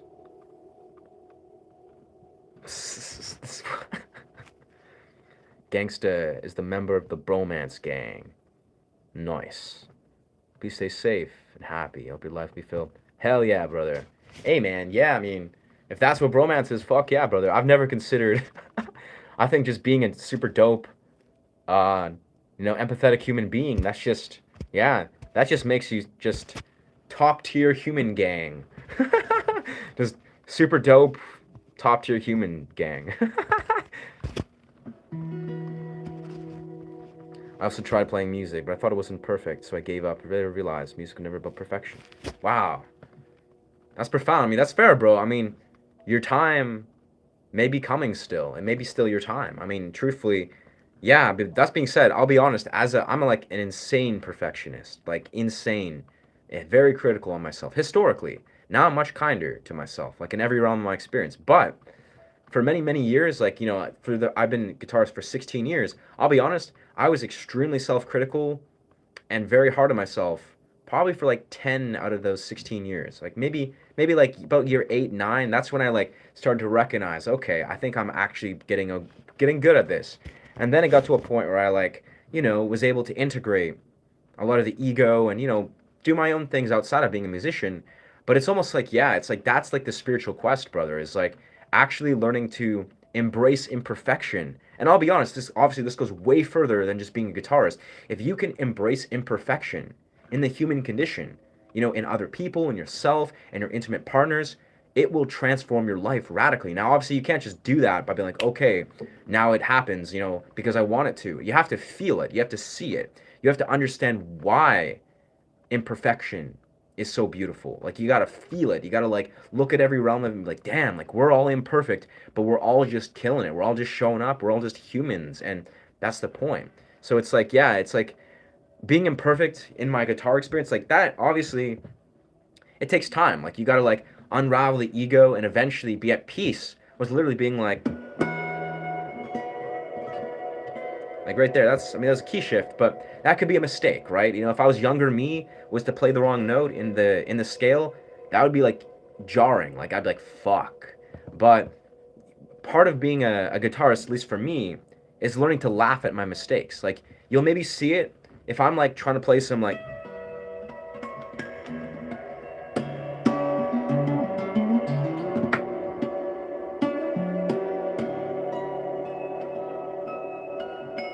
that was pretty good. But if I made a mistake in there, I'd probably just start laughing. Like I'd be like, damn, like I'm just trash. But like not actually, but I would just laugh at myself. And even within what I just played, I can sense like my mind. If I was being critical and I'm like studio recording what I just did, there were a couple mistakes. Like there were a couple like little tiny mistakes where I could have pressed it more balanced. I could have done little things, little recording stuff different. But I swear, a huge part of being a musician and being a guitarist is learning to be at peace with perfectionism. Because yeah, I'm still, of course, a perfectionist. But that being said, I love imperfections, and I see it beyond guitar. How many unfinished songs you got? Got like 40 of them. Not past the first chorus. Unfinished songs. That's the thing is, I'll be honest. I have many unfinished songs, but the weird reality is actually I have even more, like probably 50, 60 plus songs that I've written, start to finish, that are really good, like objectively. Some of them I wrote like a year ago, some of them I wrote like 5, 6, 7 years ago, that are objectively beautiful songs, but I'm so critical of myself to be like, nah, I'm like, yeah, those are good, but I can do better. Or like, oh, those are good, but XYZ, that I almost like, I see through a tunnel vision where even though I've written pieces that I would consider like beautiful pieces of music that's instrumentals, music that's vocals, and is vocal pieces, it's like the perfectionist in me often it sees a distorted perception of my own music, and it's always been that way. I'll be honest, it's going to be like that way for a while. That being said, as I've become a YouTuber, like as I've really pulled the trigger and be like, okay, I'm going to perform, and as I started busking and started like diving deeper, I came to realize that for one, I like that. I like that I have a very high standard of what my music is, what music is in general, like for what I want to put out. But secondarily, I recognize that it's a process. Like it is a process to learn to perform your own music, especially if it's complex, to learn to studio record your own music. Like it's just like because you can start a song or even finish a song, that doesn't necessarily mean that the challenge is over. It means the challenge is just beginning. So yeah, I don't know. I think it's beautiful. Like even if you've written 40 songs and you've started them and you've never finished it, that in itself, bro, that's beautiful in itself. Like, I mean, I've started so many songs and I finished many songs and been happy with them at one point or another, but then I also just let them go. Like this is kind of like a very weird. I speak of this. This could be a limiting belief in some regard, but this is almost like a philosophical lesson on letting go. Is if you write a masterpiece or a song that you're like, wow, that was perfect, and then you never like you let it go. You maybe play it for months and then you let the song go, never to try to, immortalize it. Is that a process of surrendering? Is it a process of letting go? Is this a process of integration? Now, obviously, that can't be the way you always create music, or else we would never have beautiful masterpieces of music. But I think there's a power philosophical test in learning to let go of, almost like this means to be validated or appeased or even praised for the music you release. Making a part of the music you write, a sacred catharsis that you're at peace for letting go. Now, obviously, you want to have music that you do release that you want to put out there, but I think it really does. Some music is supposed to be just a sacred catharsis, and I really truly believe that. Yeah. I'm sort of pro, almost pro, I would say. That's dope, bro. Yeah.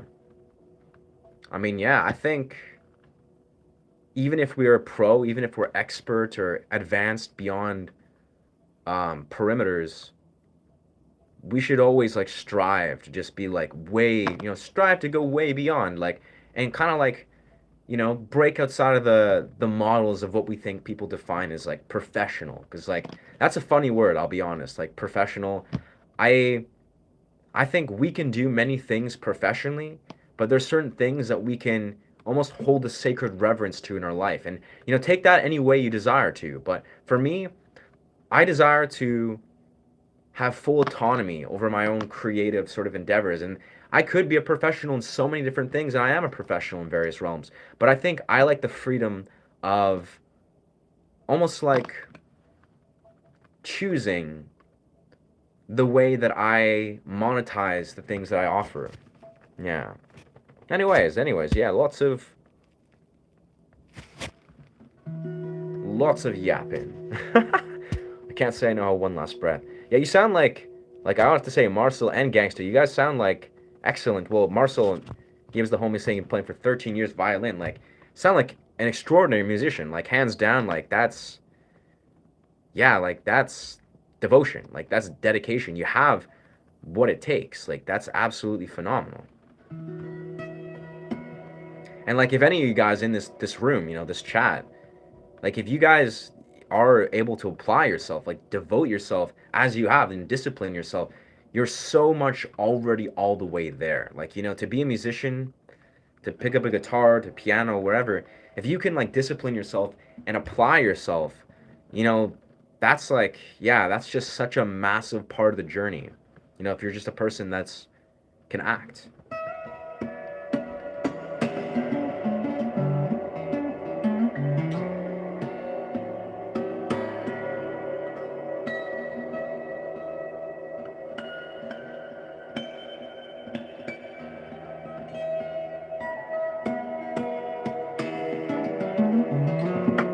Hell yeah.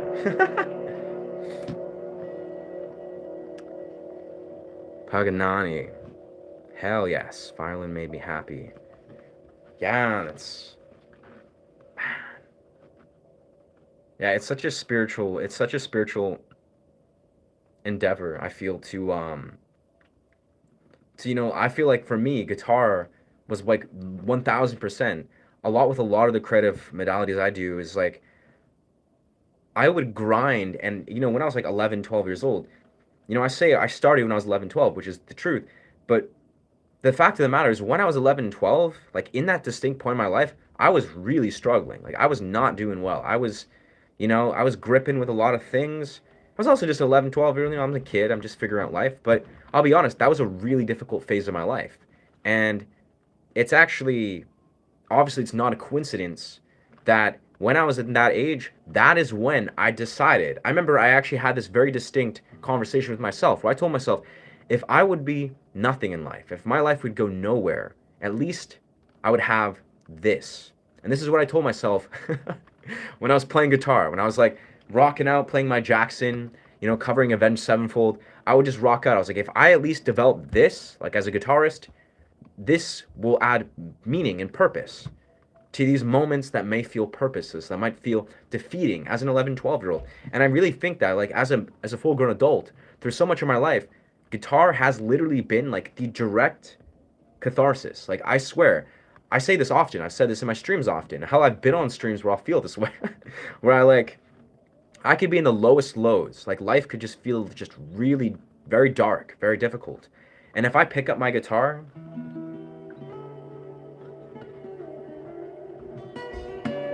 and I just play 9 times out of 10, if not 10 times out of 10, it is what brings me back. It's like it is the key thing that roots me and brings me back to this world, a world of joy, a world of appreciation, a world of integration.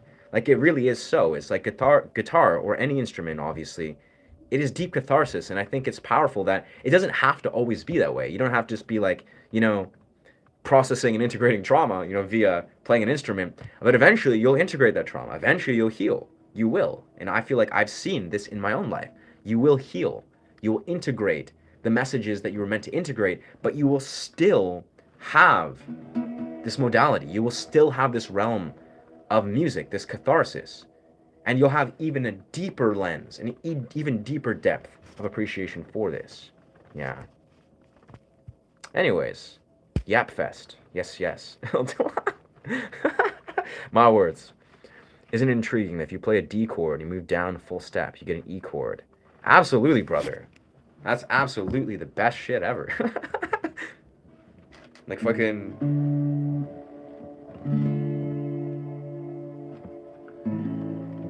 Oof.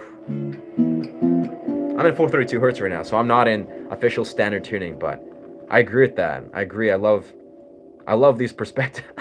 Floyd Rose. MVP right here. Once I were in the same, I could not play guitar anymore. Then I started playing djembe. Beautiful.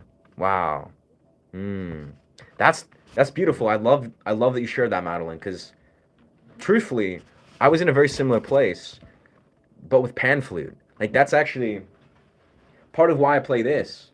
And this is part of actually why when I talk about people trying to lift creative blocks or learn creative anything, you should not force the process. Like, if you're not feeling in it, like maybe you've just intellectualized the guitar to death or you're just not feeling inspired, it's absolutely amazing to have different modalities. Like, whether it's like playing a drum or something, or for me, that was pan flute. Like, genuinely playing this, like learning this, when I initially first learned this and when I went deep in the pan flute, almost always is times where my soul would just call out for this instrument, because for whatever reason the other elements of music were maybe just not as primed. It was I wasn't feeling as passionately inspired for whatever reason through XYZ creative dimensions, but the pan flute would be a bridge. It would be like a unique way to still play music, to create music, to integrate music.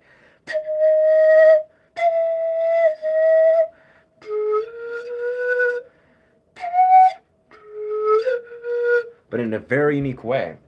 So that's beautiful, because yeah, the pan flute did the very same thing to me. Everyone, dude, if one day your Yamaha stole or broke, I'll send you the same model. Wow. This guy. That's quite wow. That's quite the offer, my friend. Very nice. That's very cool. You must have hecka resources. That's brilliant, bro. I mean, yeah. Fortunately, my Yamaha's never got stolen. My pan flute has been stolen before, and that was heartbreaking. But yeah, your guitar is standard open E. Right now it's in standard tuning, but it's in 432 hertz. So not quintessential standard. It's everything has been tuned to 432 hertz, so it's everything's down a fraction of a step. It's weird. It's very weird. My G is a little bit off, but yeah, there we are. See? Yeah, that's my open. Sounds very nice. Yeah, facts. Let me remove that.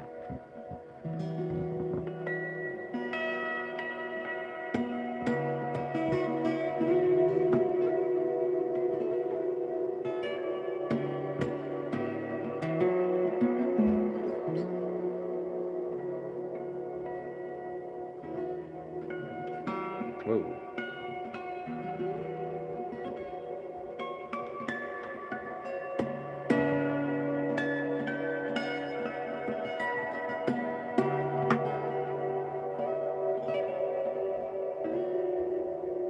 Yeah, 432 hertz. Yes, sir.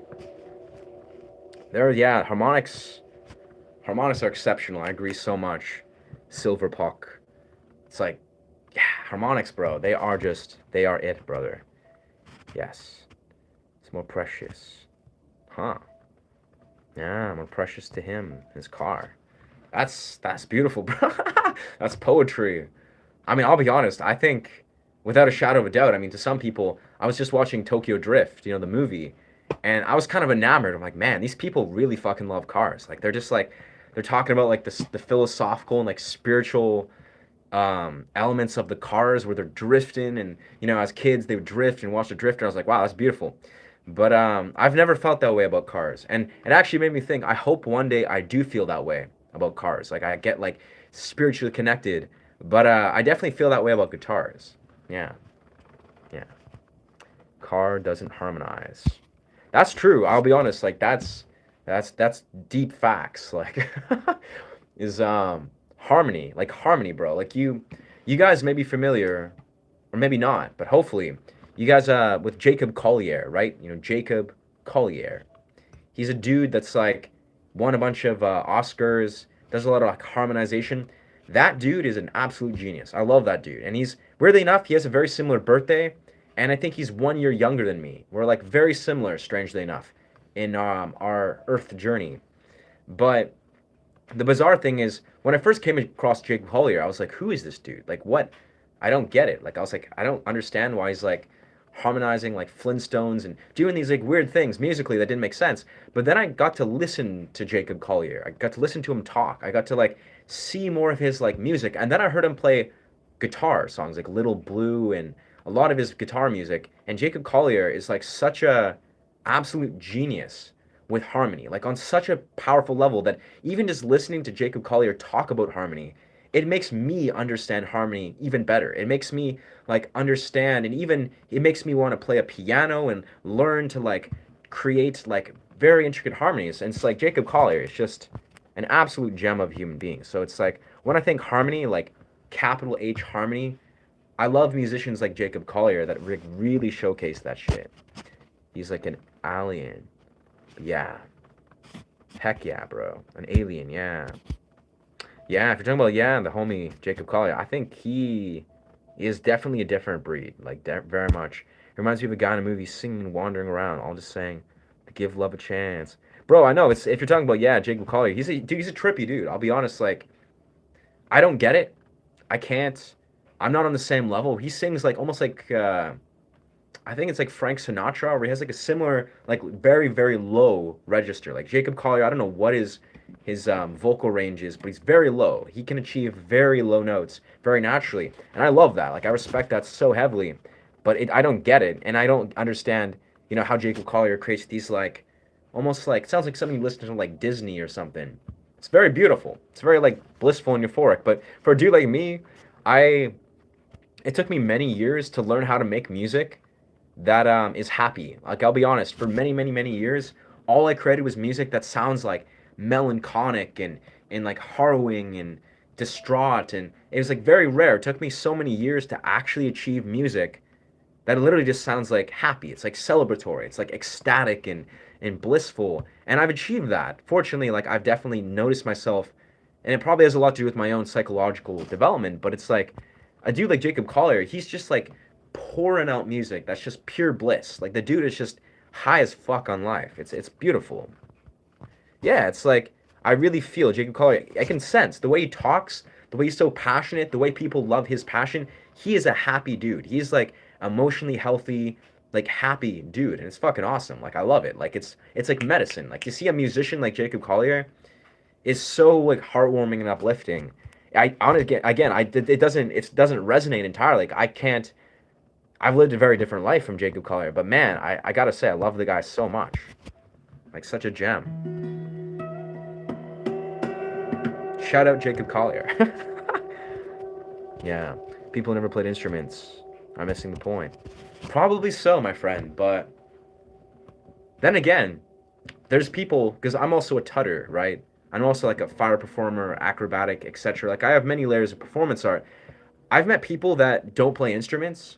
They maybe wanted to, but they're like genius dancers or like genius actors. Though most actors do play instruments. But yeah, so I think I'll be perfectly honest. Instrument or not, I think everyone should learn instruments. It's like the most extraordinary brain exercise, period.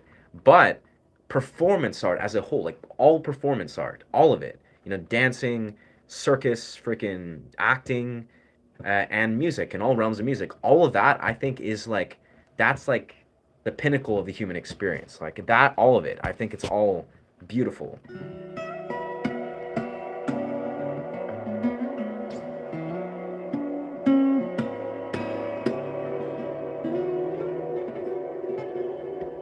That was a cool riff.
Okay.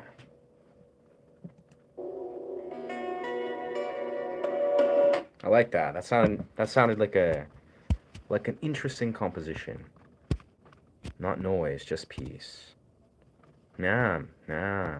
Absolutely agree. Really, because you can see like the way Jacob Collier talks. Like if you listen to his interviews, it's like literally listening to a child. He's 29 or 30. I think he turned 30 recently, but he literally has a genuine childlike wonder with everything. And you can see that's like deeply ingrained. Like Jacob Collier literally believes in a childlike wonder and curiosity, and it just ripples through them. And it's particularly oriented towards music and the music he puts out. And he's sharing that with so many people. Like it's insane. Like he's a beautiful human.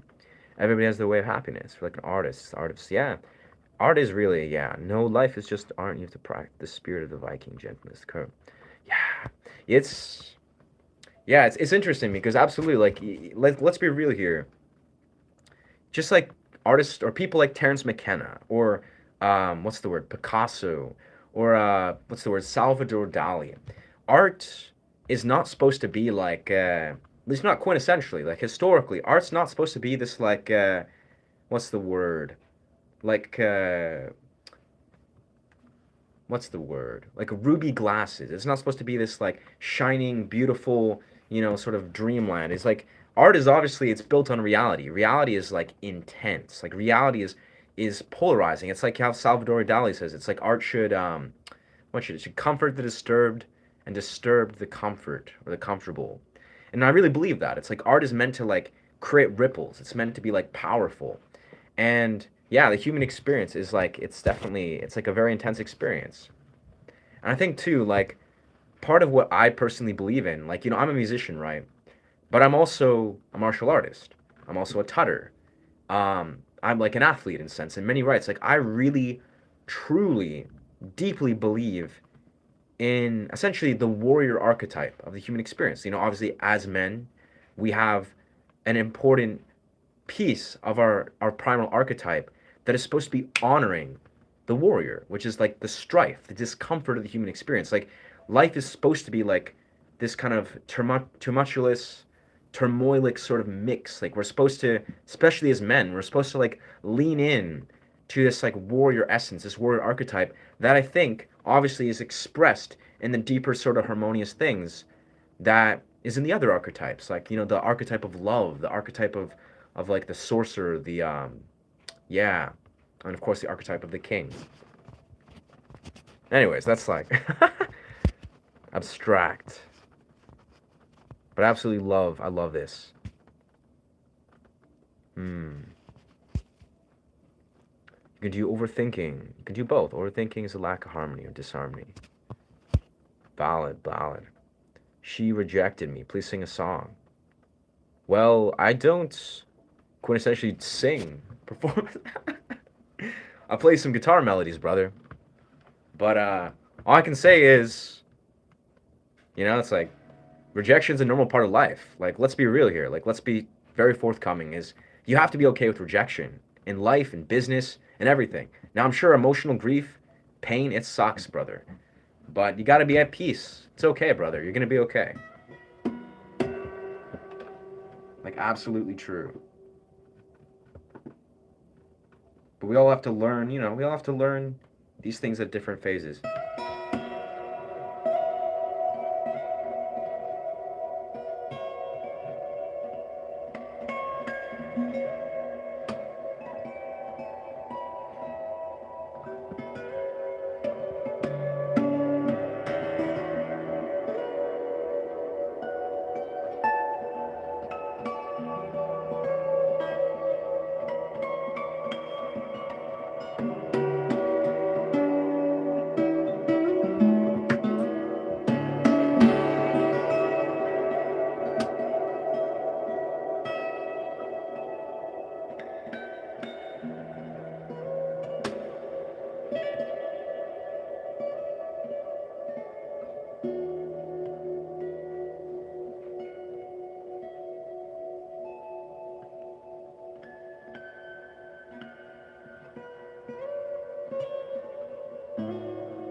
Yeah, there we are. That was kind of like, that was a song that was more so overcoming the fear of, fear of feeling those kind of dimensions of rejection. You just gotta embrace it, brother. Yeah. Bro, is a martial arts expert. Yes. I've trained martial arts for many, many years, yes. I'm definitely not an expert. I don't know if he's referring to somebody else, but absolutely though, it's all deeply relevant.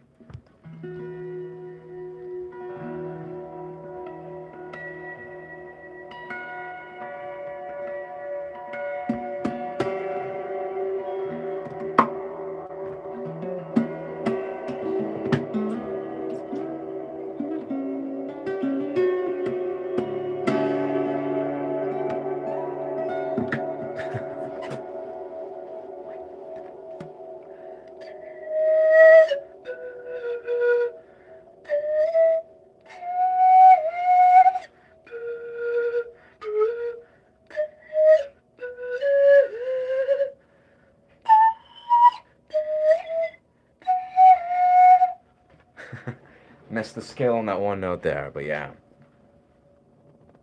We are all yin yang. Facts. You guys are legends. we fuck with Taoism on this channel, brother. Yin and yang, no mind, nothingness, non-action. That is what is good. Like all the colors you want to get on your palettes. Yes, sir. Yeah. Facts. Only focus changes. Can you follow it? Yeah. Sick, dog. Can I play Smells Like Teen Spirit? I cannot, unfortunately. I cannot. Yes.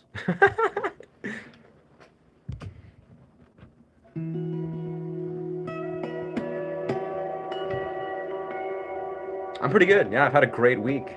Life is great. I'm holding space for the stream. Gradually growing up to 1,000 subscribers, so I'm blessed on that. Please don't spam the channel. The homie with the emojis. But yeah, I'm great, and we got some really dope humans, just kind of like some wise dialogue. I'm enjoying it, man. Wow. I remember I was like looking at the clock and I was like an hour 45. I should probably stop. And now it's like 2 hours 17. So probably in 15 minutes. In 15 minutes I'll make my leave.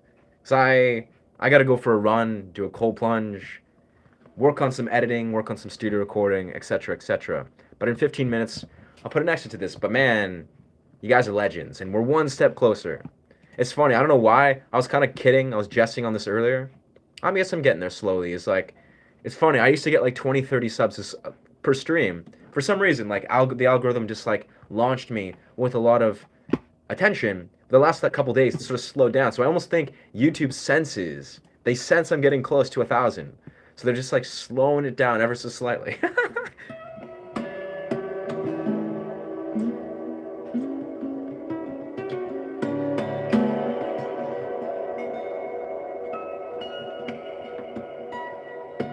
Doesn't matter though. No matter what, we're gonna bang out 1,000 in the next like few days. No matter what.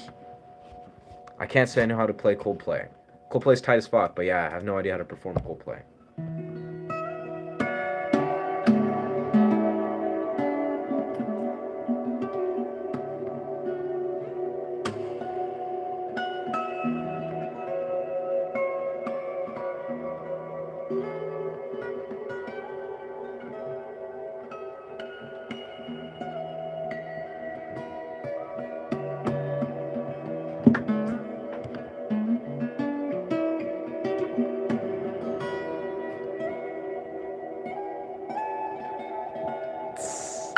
Missed the scale.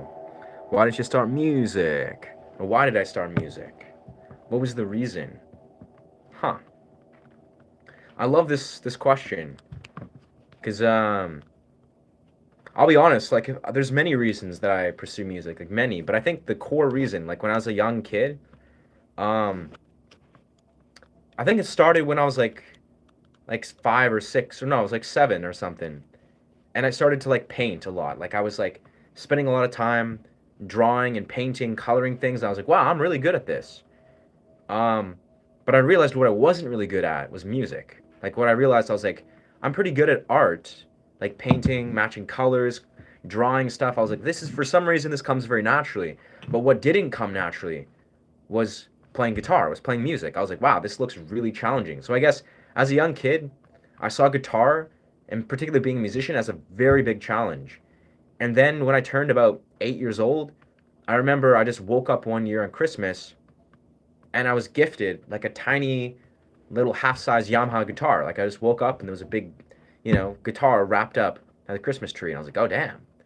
And then from there on, yeah, I basically just recognized that this was going to be difficult and was just trash at music for many, many years. And then until it wasn't. Without acoustic vibration, your mind is in chaos. Interesting. Very interesting. Without the acoustic, with the vibration. Yeah, brother. Absolutely. Like I must say, the deeper reasons on why I pursue music, I'll be perfectly honest, like this is the way I like to see it is, we're on this planet, the reason why we're here is to create.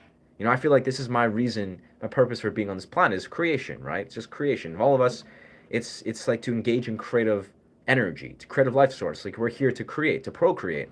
But for me, like this form of creation, whether I'm like creating novel dance pathways or creating guitar or writing music, this seems like literally the most significant reason and purpose why I'm here. So as an adult, I think it's simple. Like, yeah, the purpose of why I feel humans exist in the first place is literally to create.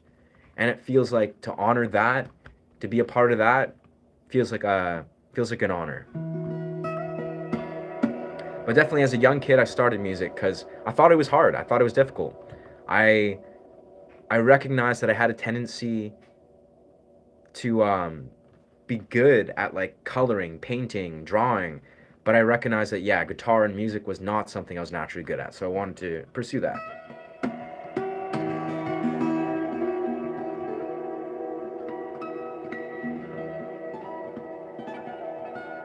I guess it's weird. This is kind of like a core philosophy of how I live my life nowadays, but as a young kid, I guess I almost recognized that I wanted a good challenge. Like, I wanted to push myself out of my comfort zone, which I feel blessed to recognize that. Thinking of buying a music which is used by the Banjara in India. There's music that's not about perfection. It's about the love in India and Banjara. Play that instrument because of love. Beautiful.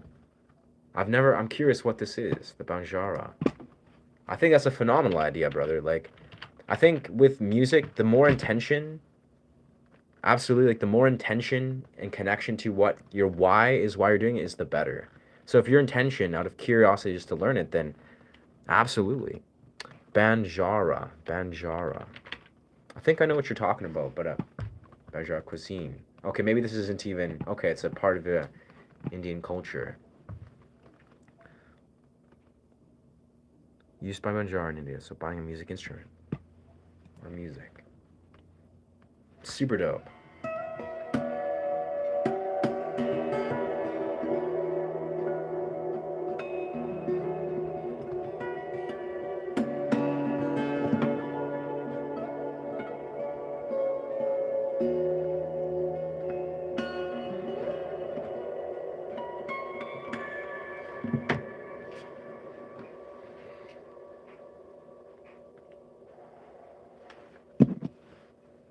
Amazing.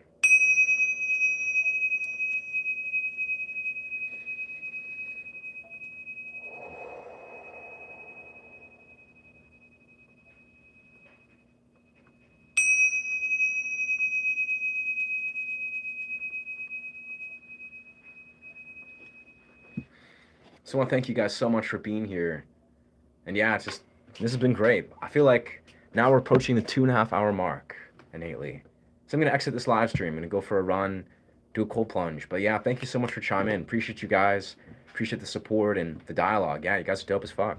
Yeah. Yeah, for those of you not familiar, I teach guitar. I do improvised meditative sound journeys, among various things on my live streams. If this content resonates, feel free to follow this channel. Ravanatha. Oh, word. Huh. Ravanatha. Facts. Ah, yeah, that's